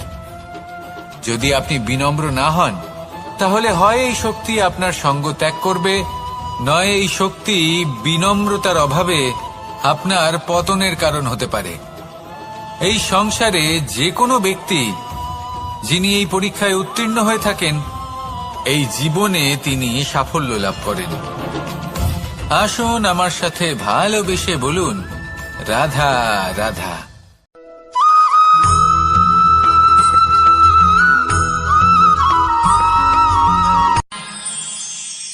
আমরা সবাই সূর্যকে সম্মান কেন করি? কারণ আমরা জানি যে সন্ধেবেলা যখন সূর্যাস্ত হবে তখন শুধুমাত্র অন্ধকার বাকি থাকবে। ঠিক কিছুটা এরকমই হয় আমাদের মাতা পিতাও, যিনি আমাদের জন্ম দেন, আমাদের ভরণ পোষণ করেন, আমাদের বড় করেন, আমাদের প্রেম প্রদান করেন। কখনো কখনো তাদের মুখ থেকে কটু কথা নিঃসৃত হয়, আমাদের দুঃখ হয়, কিন্তু তখন আমাদের এটা বোঝা উচিত এগুলি নিঃসৃত হচ্ছে আমাদেরই মঙ্গলের জন্য। যেমন সূর্যদেব, উনিও উত্তাপ দিয়ে থাকেন আমাদেরই মঙ্গলের জন্য, যাতে ফসল পাকতে পারে, যাতে জল বাষ্প হয়ে মেঘ হতে পারে, বৃষ্টি হতে পারে, আর এই সংসারে নিরন্তর জলের প্রবাহ থাকে। আমাদের মাতা পিতা, তাদের কঠোর আচরণ, তাদের কঠোর অনুশাসনের পেছনে লুকিয়ে থাকে ওনাদের ভালোবাসা। আমাদের তা বুঝতে হবে, সসম্মানে ওনাদের গ্রহণ করতে হবে।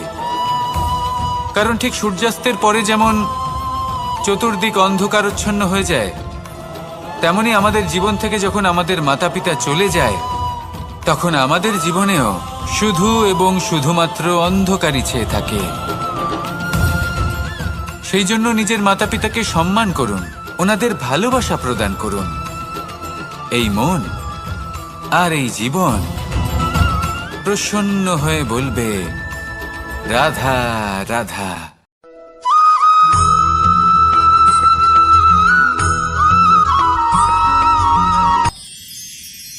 মানুষ তার জীবনে দুই ধরনের পরিস্থিতিকে খুব ভয় পায়। এক, কোনো কারণবশত কারোর সামনে নত হওয়া। দুই, কোনো কারণে নিজের চরিত্র থেকে, নিজের মূল্যবোধ থেকে বিচ্যুত হওয়া। এবার কেন হয় এরকম যে কথায় কথায় কারোর সামনে নত হতে হয়? কেন বারংবার নিজের চরিত্র থেকে চ্যুত হতে হয়। এরকম কেন হয়?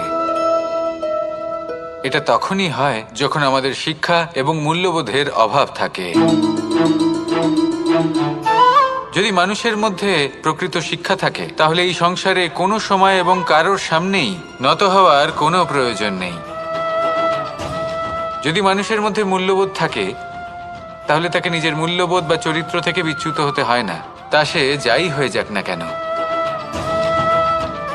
কোনো বালককে যদি জন্ম থেকেই সুশিক্ষার অধিকারী করা হয়, শিক্ষিত করা হয়, মূল্যবোধের অধিকারী করা হয়, তবে সে এই সংসারে এমন কর্ম করবে যাতে সে নিজেকে, নিজের পরিবারকে, সমগ্র সমাজকে গর্বিত করতে পারে।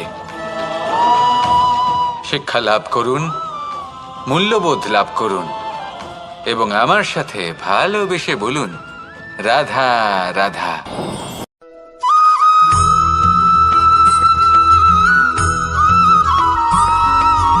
কথায় আছে, প্রত্যেক পুত্র তার পিতার প্রতিচ্ছবি হয়, আর সমস্ত প্রতিচ্ছবি চায় যেন সে তার অস্তিত্ব প্রাপ্ত করতে পারে।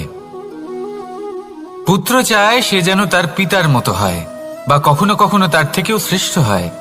সেটা কোনো অনুচিত ব্যাপার নয়। অনুচিত তখন হয় যখন পুত্র নিজের পিতার মতো হবার স্বপ্ন পূরণ করতে গিয়ে বা তার থেকেও শ্রেষ্ঠ হওয়ার স্বপ্ন পূরণে অনুচিত পথের আশ্রয় নেয়। কারণ তারপরে সে তার পিতার গুণগুলি আত্মসাৎ করতে চায় না। সে শুধুই এটা চায় যে সংসারের চোখে যেন আমি শ্রেষ্ঠ প্রমাণিত হই। এটা অনুচিত। সংসারে এমন অনেক মানুষ আছেন যারা এই কারণে শ্রেষ্ঠ হওয়ার চেষ্টা করেন যাতে তার পরিবারের, তার পিতার সম্মান বৃদ্ধি পায়। এমনও মানুষ থাকেন, আর এটাই হলো পার্থক্য উদ্দেশ্যের। মনে রাখবেন, যদি আপনার উদ্দেশ্য শুভ হয় তাহলে পথও শুভ হবে, যদি আপনার উদ্দেশ্য অশুভ হয় তাহলে পথও অশুভ হবে। তাহলে নিজের পিতার মতো হবার চেষ্টা অবশ্যই করুন, তার থেকেও শ্রেষ্ঠ হওয়ার চেষ্টা অবশ্যই করুন, কিন্তু মনে রাখবেন আপনার সংকল্প আর আপনার উদ্দেশ্য এই দুই শুভ হওয়া উচিত। তাহলে আসুন আর আমার সাথে ভালোবেসে বলুন, রাধা রাধা।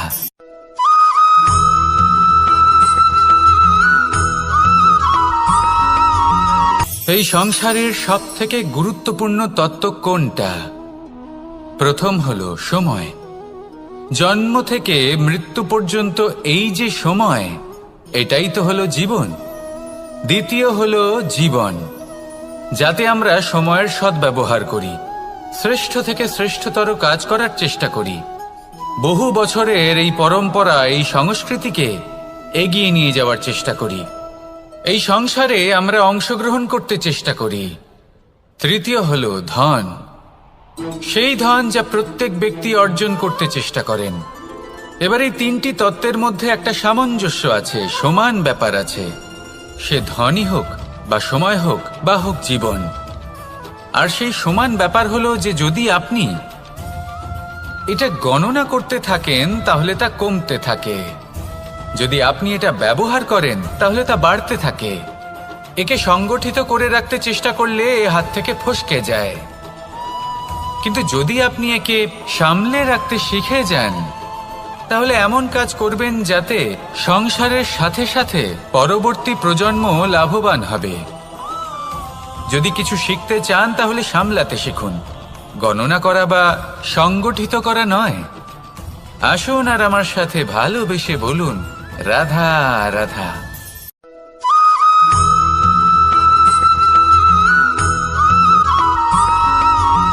পঞ্চতত্ত্বের মধ্যে দ্বিতীয় তত্ত্ব হল ধরণী, ভূমি, যাকে আমরা ধরণী মাতা বলি। এই ধরণী ধৈর্য ধারণ করে, আর এর ওপরেই আমাদের সমগ্র সংসার নির্ভরশীল। কারণ এই ভূমি সহ্য ক্ষমতা রাখে, এর সহ্য ক্ষমতা হলো অপরিসীম। সন্তান যতই আঘাত প্রদান করুক না কেন প্রেম পূর্বক সহ্য করে, আর তার বদলে অমূল্য রত্ন প্রদান করে। সন্তান যদি হাল চালায় তাহলে তার বদলে তাকে অন্ন প্রদান করে। এটাই হলো ধরনী। এবার এর থেকে আমরা কি শিক্ষা পেতে পারি?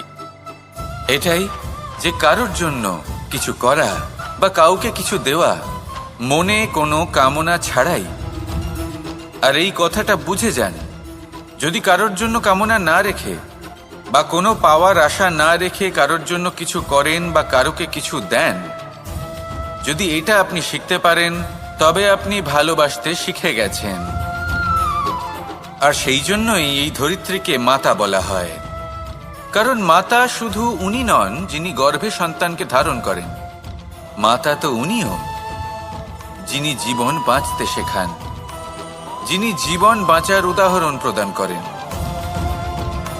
তাহলে ধরনীর থেকে এই নিঃস্বার্থ ভাব শিখুন, নিঃস্বার্থ ভালোবাসা শিখুন, আর এই ভালোবাসার সাথেই বলুন রাধা রাধা।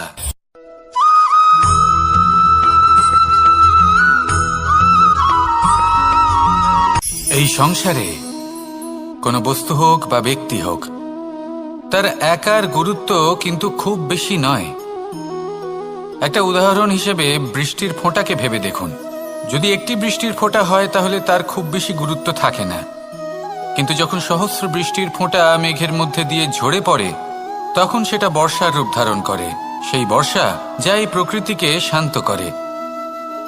সেইভাবেই পাথরের ছোট টুকরো, তার খুব বেশি গুরুত্ব থাকে না, কিন্তু যখন অসংখ্য পাথরের টুকরো একত্রিত হয় তখন তা পর্বতের আকার ধারণ করে। সেইভাবেই কিছু মানুষ যখন একত্রিত হন তখন তৈরি হয় পরিবার, কিছু পরিবার যখন একত্রিত হয় তখন তৈরি হয় সমাজ, যখন অনেক সংখ্যক সমাজ একত্রিত হয় তখন তৈরি হয় রাজ্য।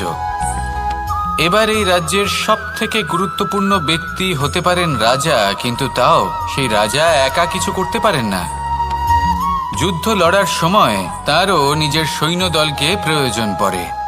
কিন্তু এই সংসারে এমন একজন ব্যক্তি আছেন যিনি একাই সব কাজ করতে থাকেন, এবং সেই ব্যক্তি হলেন মা। আমাদের জীবনে একজন পিতার ভূমিকা কিন্তু নিঃসন্দেহে অমূল্য, কিন্তু আমাদের সকলের জীবনে যে ভূমিকা একজন মায়ের তা অন্য কারোর থাকে না। একজন মা একাই সন্তানকে বড় করতে পারেন, সংস্কারী করে তুলতে পারেন, তার জন্য পরিশ্রম করেন। আর এত কিছু কাজ করার পরেও তার কাজের জন্য তিনি প্রশংসা অবশ্য পান না। উল্টে যদি সেই সন্তান অনুচিত পথে চালিত হয়, অনুচিত কর্ম করে, তখন সেই মাকেই অপবাদের পাত্র হয়ে উঠতে হয়। আমাদের জীবনে মায়ের যোগদান কতটা সেটা বুঝুন। আপনাকে বড় করে তোলার জন্য উনি কতটা পরিশ্রম করেছেন সেটা বুঝুন। আজ থেকে, এখন থেকে, এই মুহূর্ত থেকে মাকে সম্মান করতে শিখুন। যখন সময় পাবেন, যখন সুযোগ হবে, তখন তার প্রশংসা করুন, ওনারও ভালো লাগবে। আর মায়ের এই মমতার জন্য, তার এই ভূমিকার জন্য আসুন সবাই মিলে আমরা তাকে প্রণাম করি, আর সকলে মিলে ভালোবেসে বলি রাধা রাধা।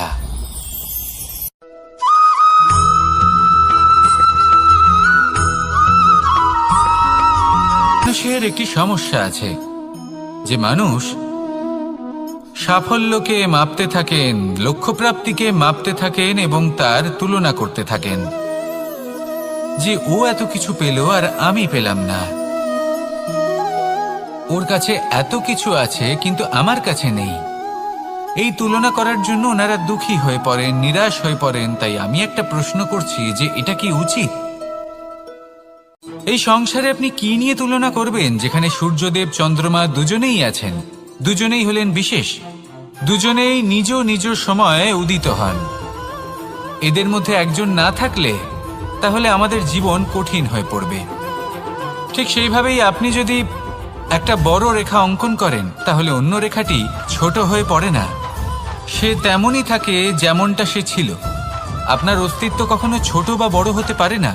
শুধু তুলনা করার জন্য আপনার এটা মনে হতে পারে। যদি আপনি যুদ্ধ করতে চান আপনার তলোয়ারের প্রয়োজন পড়বে। যদি বস্ত্র তৈরি করতে চান এত বড় তলোয়ার দিয়ে কিছুই হবে না। তখন প্রয়োজন পড়বে একটা ছোট্ট সূচের। তাই তুলনা করবেন না, না নিজেকে ছোট মনে করবেন, না অন্য কাউকে। সবার সাথে সহযোগিতা করুন, আর যদি তুলনা করতেই হয় নিজের সাথে করুন, যে কাল আমি কেমন ব্যক্তি ছিলাম, আজ কি তার থেকে শ্রেষ্ঠ হয়ে উঠতে পেরেছি। ভেবে দেখুন ভবিষ্যতে গিয়ে আপনি কতটা শ্রেষ্ঠ ব্যক্তি হতে পারেন। আসুন আমার সাথে ভালোবেসে বলুন, রাধা রাধা।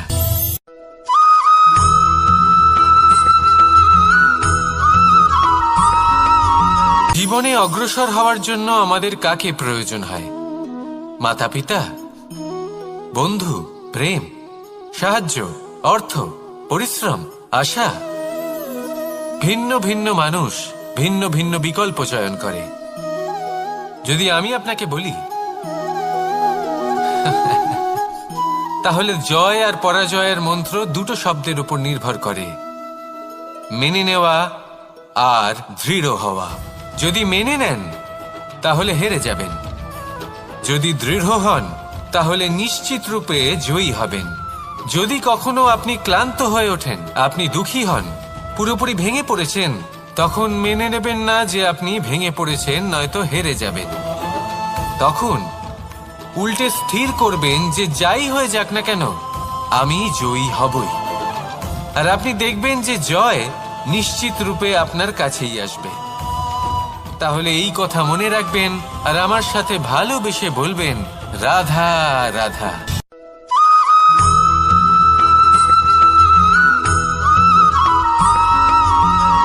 মানুষ ভাবেন যে ধন অর্জন করা হলো অত্যন্ত গুরুত্বপূর্ণ। তিনি আজীবন ধন অর্জন করতে থাকেন, ধন অর্জন করার চেষ্টা করতে থাকেন। সে যাই হয়ে যাক না কেন পরিশ্রম করতে থাকেন। স্বাস্থ্যের দিকে নজর দেন না, না উচিত সময় খাবার খান, না উচিত সময় ঘুমোতে যান, না পর্যাপ্ত সময় পর্যন্ত ঘুমন, কিছুই না। ধন অর্জন করতেই থাকেন, করতেই থাকেন। আর কিছু সময় পরে যখন তিনি অসংখ্য ধন লাভ করে ফেলেন, তখন তার সাথে ওনার শরীরে অনেক রোগ বাসা বাঁধে। এইসব রোগের উপচার করতে করতে সেই সমস্ত ধন যা উনি অর্জন করেছেন তা তিনি ব্যয় করে ফেলেন। শেষ পর্যন্ত কি হয়? আমরা যেভাবে এসেছি ঠিক সেইভাবেই ফিরে যাই, ধন এখানেই থেকে যায়। দেখুন, একটা অত্যন্ত গুরুত্বপূর্ণ কথা রয়েছে যে আপনার বোঝা উচিত। এই যে ধন, তার ব্যবহার করুন জীবনকে আরো ভালো করে তোলার জন্য। ধনের সদ্ব্যবহার করা উচিত, এমন যেন না হয় এই ধন আপনাকে ভোগ করে ফেলে। এই জীবনকে নিশ্চিত রূপে আরো শ্রেষ্ঠ করে তুলুন। কিন্তু এই ধন অর্জন করার এই প্রক্রিয়াতে নিজের সারা জীবনকে নষ্ট করে ফেলবেন না। এই জীবন উপভোগ করতে শিখুন আর আমার সাথে ভালোবেসে বলুন, রাধা রাধা।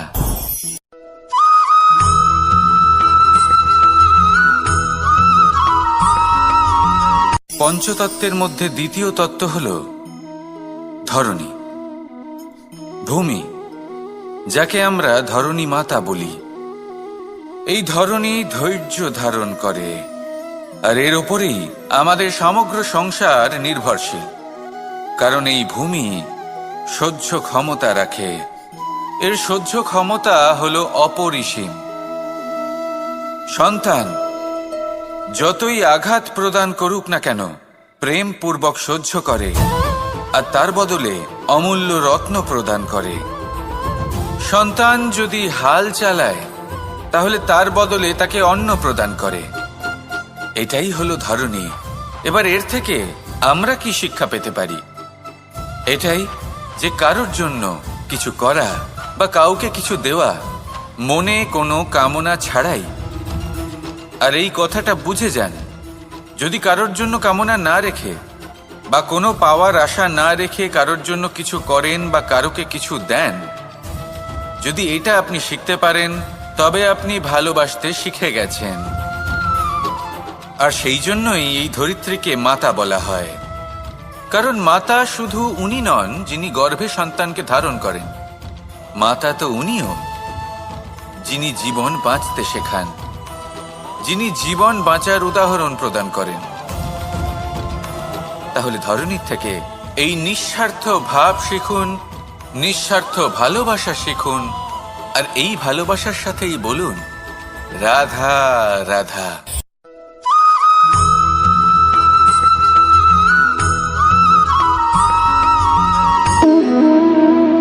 সম্পর্ক হলো আমাদের জীবনের একটি আধার।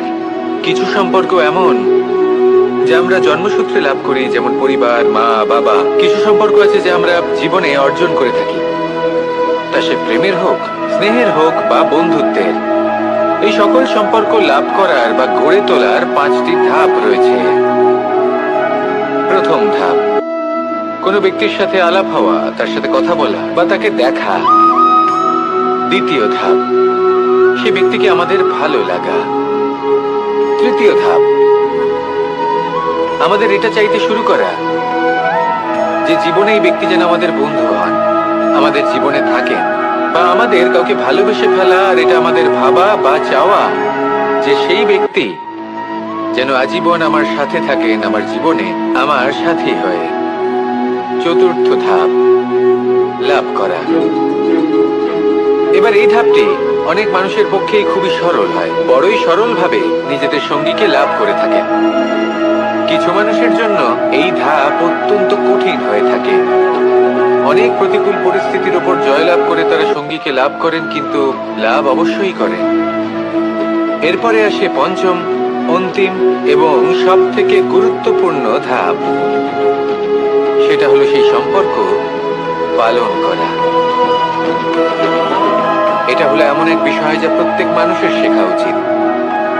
যদি ব্যক্তি নিজের জীবনে সম্পর্ক রক্ষা করতে শিখে যান, তবে প্রত্যেক সম্পর্ক তার জীবনকে স্বর্গ করে তুলবে। আসুন আর আমার সাথে ভালোবেসে বলুন রাধা রাধা।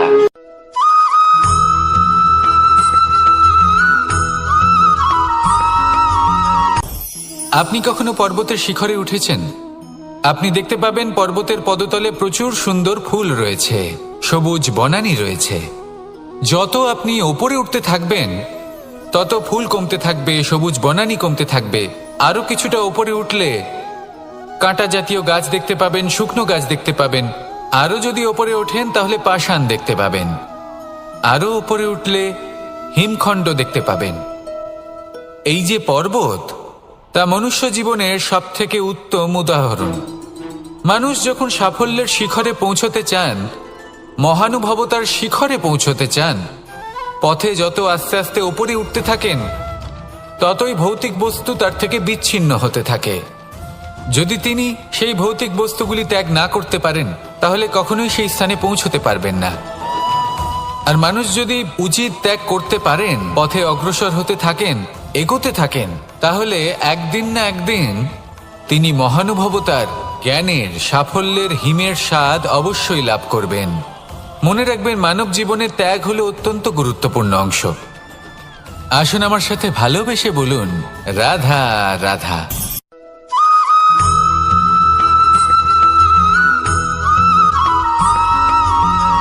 মানুষের মানসিকতা এমন হয় যে সে যতটা করে আশা করে যে তার থেকে অনেক বেশি তার বদলে সে পাবে। দেখুন, সবকিছুই আপনার ভাবনা চিন্তার উপর নির্ভর করছে। আপনি যদি ফলের বিষয়ে ভেবে কর্ম করতে থাকেন, তাহলে সেটা অনুচিত। জীবনের আসল আনন্দ হলো নিজের কর্ম করতে থাকা, ফলের চিন্তা করা উচিত নয়। যদি আপনি এরকম ভাবেন যে আমি এতটা করছি, আমার এতটা পাওয়া উচিত, সেই ভাবনা অনুচিত। যদি আপনি সেবার মানসিকতা নিয়ে কর্ম করতে থাকেন, কর্মচক্রে প্রবাহিত হন, যদি আপনি এমন ভাবনা রাখেন যে আমি এতটা পাচ্ছি, তাই এর থেকে অনেক বেশি আমি কর্ম করব, তাহলে নিশ্চিতরূপে আপনি যতটা করছেন তার থেকে অনেক বেশি আপনি পাবেন। আপনার আশার থেকে অনেক বেশি আপনি পাবেন। শুধু জীবনে অনেক বেশি কাজ করতে থাকুন, ফলের চিন্তা করবেন না। আর মনে রাখবেন, এই ভাবনাই সব থেকে বড় বীজ। কর্মের উপর বিশ্বাস রাখুন। জীবনে যা যা আপনি চান সবই সুখময় হবে। আসুন আর আমার সাথে ভালোবেসে বলুন রাধা রাধা।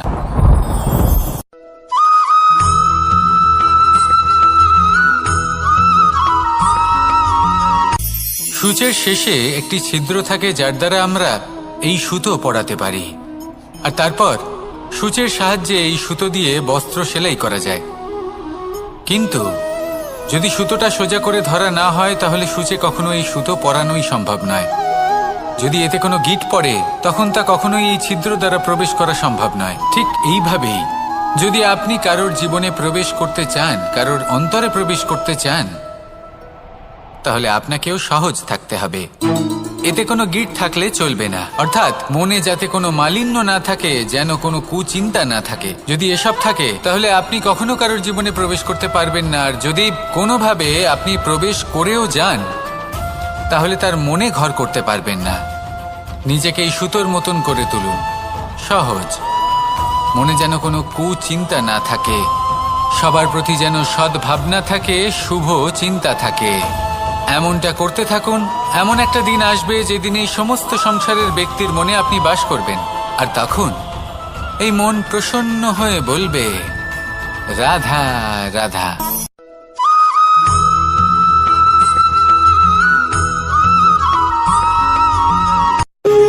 যখন মানুষের মৃত্যু হয় তখন কি হয়? অনেক সংখ্যক মানুষ শোক পালন করতে চলে আসেন। যে ব্যক্তি মৃত্যু লাভ করেছেন তার অনেক বস্তু থাকে যেগুলো তার প্রিয়, যেগুলো তিনি ব্যবহার করেছেন। তার শয্যা, তার বস্ত্র, তার আভূষণ সবকিছু তার থেকে বিচ্ছিন্ন করা হয় এবং খালি হাতে তাকে শ্মশানের উদ্দেশ্যে রওনা করা হয়। আমি আপনাকে এই প্রশ্ন করতে চাই, আপনি এই সংসারে কি অর্জন করেছেন? ধন সম্পত্তি, বস্ত্র, আভূষণ, এই সব কিছু যে আপনি অর্জন করেছেন, আপনার মৃত্যুর পরে তা আপনার থেকে দূর হয়ে যাবে।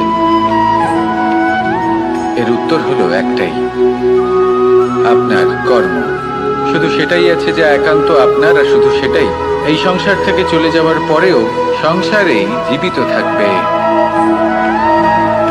যদি আপনি দুষ্কর্ম করেন তাহলে এই সংসার আপনাকে একটি অনুচিত উদাহরণ হিসেবে মনে রাখবে যে এই ব্যক্তি খুব পাপী ছিল, অনুচিত কর্ম করতেন। যে পথে তিনি চলেছেন সেই পথে কারোর চলা উচিত নয়। সেখানেই যদি আপনি সৎকর্ম করেন তাহলে সংসার চিরকাল এটাই বলবে যে খুব ভালো মানুষ ছিলেন, সবাইকে ভালোবাসতেন, সবাইকে সাহায্য করতেন, আমার খুব প্রিয় মানুষ ছিলেন। এটাই হলো শ্রেষ্ঠ কর্ম। সেই জন্য জীবনে শুধুমাত্র ধন সম্পত্তি, আভূষণ এই সব অর্জন করতে গিয়ে নিজের মনোনিবেশ করবেন না। শ্রেষ্ঠ কর্ম করুন। সংসার থেকে চলে যাওয়ার পরেও এই কর্মই এই সংসারে আপনাকে জীবিত রাখবে। আসুন আমার সাথে ভালোবেসে বলুন, রাধা রাধা।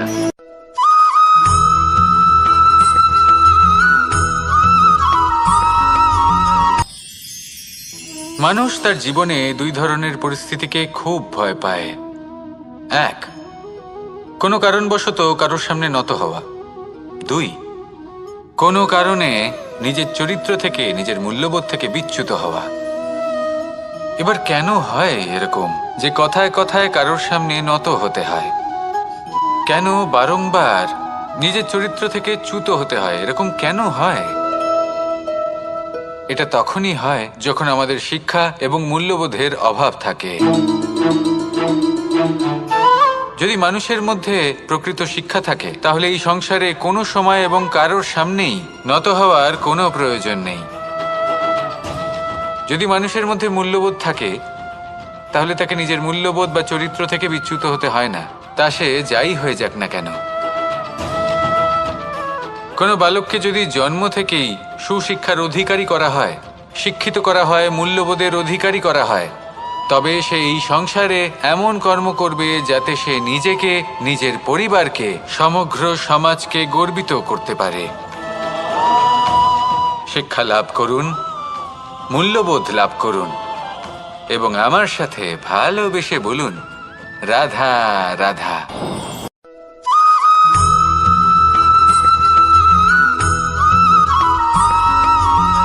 কথায় আছে যে এমন কোনো অক্ষর নেই যার দ্বারা কোনো মন্ত্র হয় না, এমন কোনো বনস্পতি নেই যা নিজেই একটা ঔষধি নয়, পৃথিবীর এমন কোনো ব্যক্তি নেই যার মধ্যে কোনো যোগ্যতা থাকে না।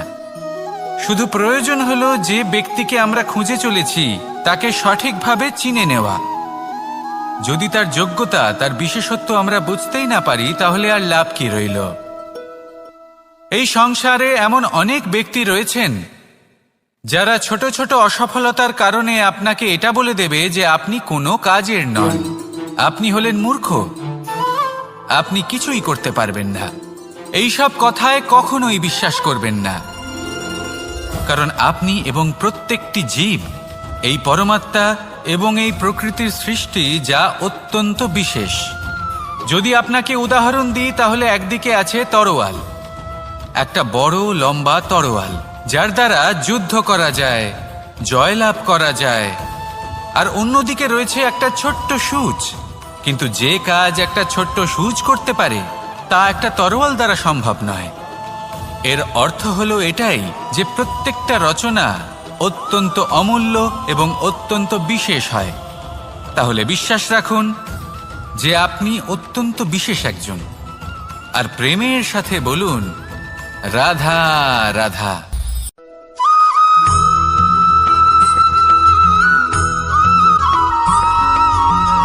এই সংসারে কোনো বস্তু হোক বা ব্যক্তি হোক, তার একার গুরুত্ব কিন্তু খুব বেশি নয়। একটা উদাহরণ হিসেবে বৃষ্টির ফোঁটাকে ভেবে দেখুন।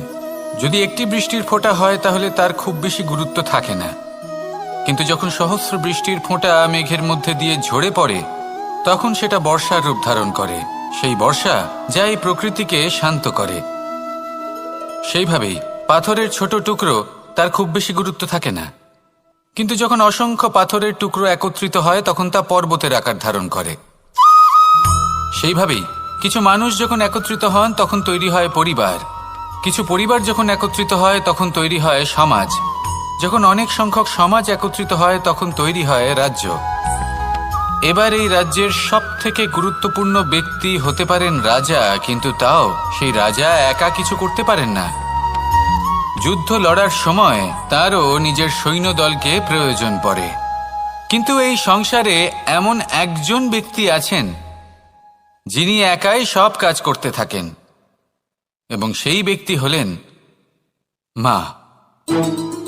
আমাদের জীবনে একজন পিতার ভূমিকা কিন্তু নিঃসন্দেহে অমূল্য, কিন্তু আমাদের সকলের জীবনে যে ভূমিকা একজন মায়ের তা অন্য কারোর থাকে না।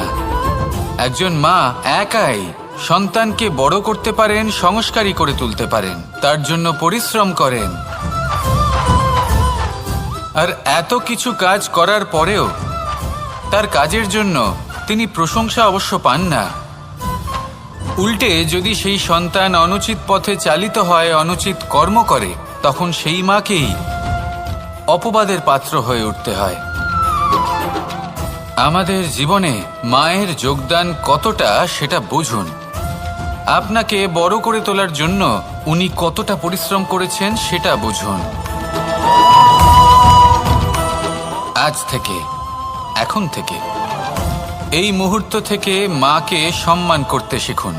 যখন সময় পাবেন, যখন সুযোগ হবে, তখন তার প্রশংসা করুন, ওনারও ভালো লাগবে। আর মায়ের এই মমতার জন্য, তার এই ভূমিকার জন্য আসুন সবাই মিলে আমরা তাকে প্রণাম করি, আর সকলে মিলে ভালোবেসে বলি রাধা রাধা।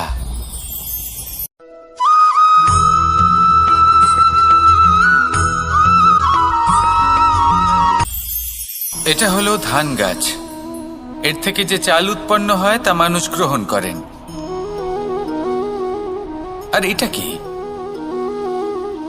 এ হলো জংলি ঘাস। একবার ভেবে দেখুন, যদি এই জংলি ঘাস ধান গাছের আশেপাশে থাকে তাহলে কি হবে?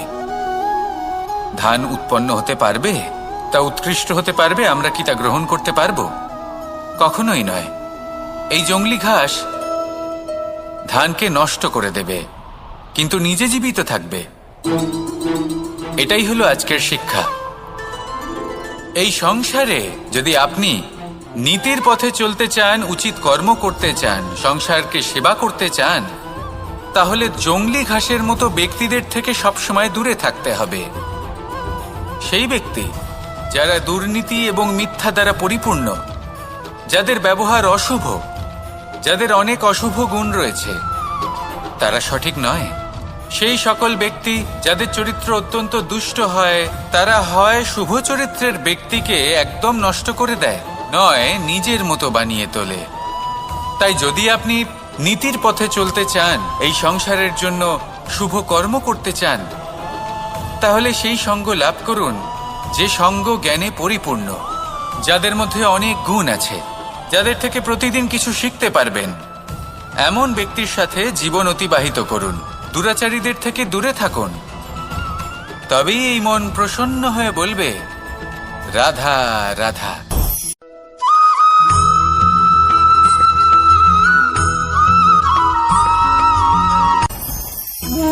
ভোজন।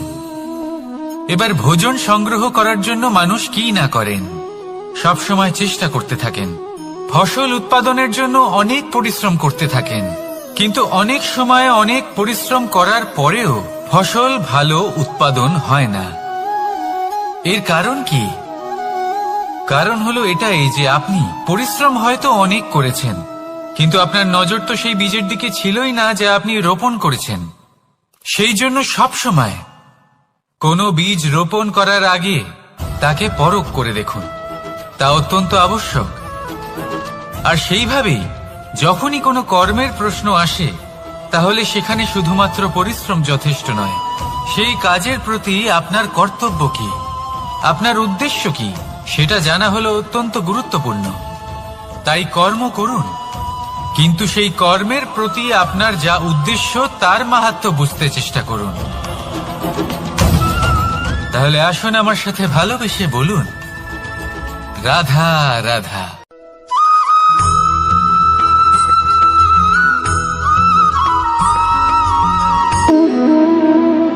সম্পর্ক হলো আমাদের জীবনের একটি আধার।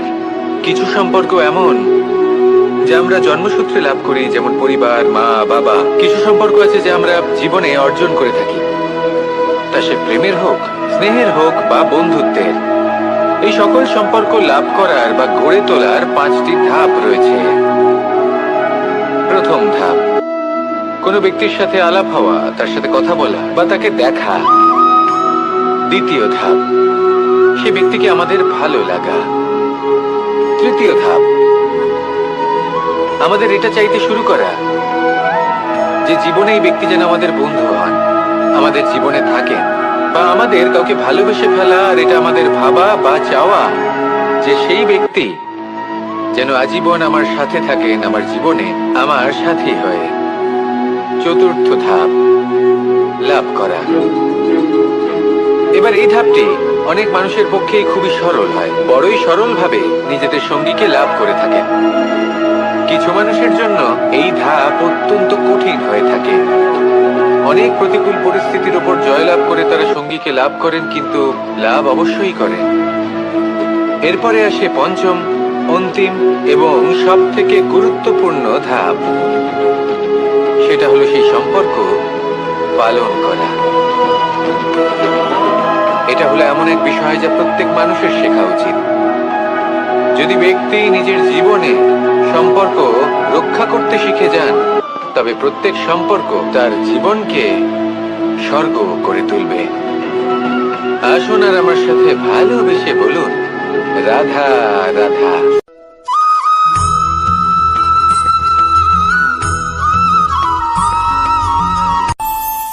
আমাদের মনে যখন কোনো প্রশ্ন ওঠে, কোনো দ্বন্দ্ব জাগে, তখন আমরা যাই আমাদের গুরুর কাছে, আমাদের আরাধ্যের কাছে গিয়ে জিজ্ঞেস করি। এইভাবেই একদিন আমি পৌঁছলাম আমার আরাধ্যের কাছে, আমার মহাদেবের কাছে, আর ওনাকে প্রশ্ন করলাম যে মহাদেব, জীবনে আনন্দ পাওয়ার, উৎসব পালনের, প্রেম ভাগ করে নেবার, জীবনকে উপভোগ করে নেওয়ার সর্বশ্রেষ্ঠ সময় কোনটা? মহাদেব হাসলেন আর উনি বললেন, জীবনে উৎসব পালনের সব থেকে শ্রেষ্ঠ দিন হলো মৃত্যুর ঠিক আগের দিনটা। প্রেম ভাগ করে নেওয়ার সব থেকে শ্রেষ্ঠ মুহূর্ত হলো মৃত্যুর ঠিক আগের মুহূর্ত।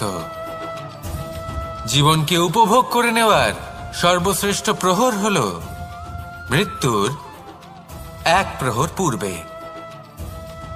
তখন আমি চমকে গেলাম। আমি বললাম, কিন্তু মহাদেব, মৃত্যু তো অনিশ্চিত, আমরা জানিও না কবে আমাদের মৃত্যু হবে। মহাদেব আবার হাসলেন। উনি বললেন যে যদি আমরা এভাবে জীবন কাটাই যে আমরা জীবনের প্রত্যেক দিন, প্রত্যেক মুহূর্ত, প্রত্যেক প্রহর শেষ বলে মনে করি, তাহলে আমাদের সমস্ত জীবন আনন্দের সাথেই অতিবাহিত হবে। কি বলেন?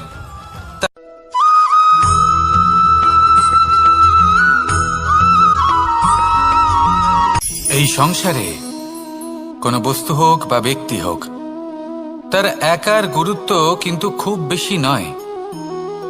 একটা উদাহরণ হিসেবে বৃষ্টির ফোঁটাকে ভেবে দেখুন। যদি একটি বৃষ্টির ফোঁটা হয় তাহলে তার খুব বেশি গুরুত্ব থাকে না, কিন্তু যখন সহস্র বৃষ্টির ফোঁটা মেঘের মধ্যে দিয়ে ঝরে পড়ে, তখন সেটা বর্ষার রূপ ধারণ করে। সেই বর্ষা যা এই প্রকৃতিকে শান্ত করে। সেইভাবেই পাথরের ছোট টুকরো, তার খুব বেশি গুরুত্ব থাকে না, কিন্তু যখন অসংখ্য পাথরের টুকরো একত্রিত হয় তখন তা পর্বতের আকার ধারণ করে। সেইভাবেই কিছু মানুষ যখন একত্রিত হন তখন তৈরি হয় পরিবার, কিছু পরিবার যখন একত্রিত হয় তখন তৈরি হয় সমাজ, যখন অনেক সংখ্যক সমাজ একত্রিত হয় তখন তৈরি হয় রাজ্য। এবার এই রাজ্যের সবথেকে গুরুত্বপূর্ণ ব্যক্তি হতে পারেন রাজা, কিন্তু তাও সেই রাজা একা কিছু করতে পারেন না। যুদ্ধ লড়ার সময় তারও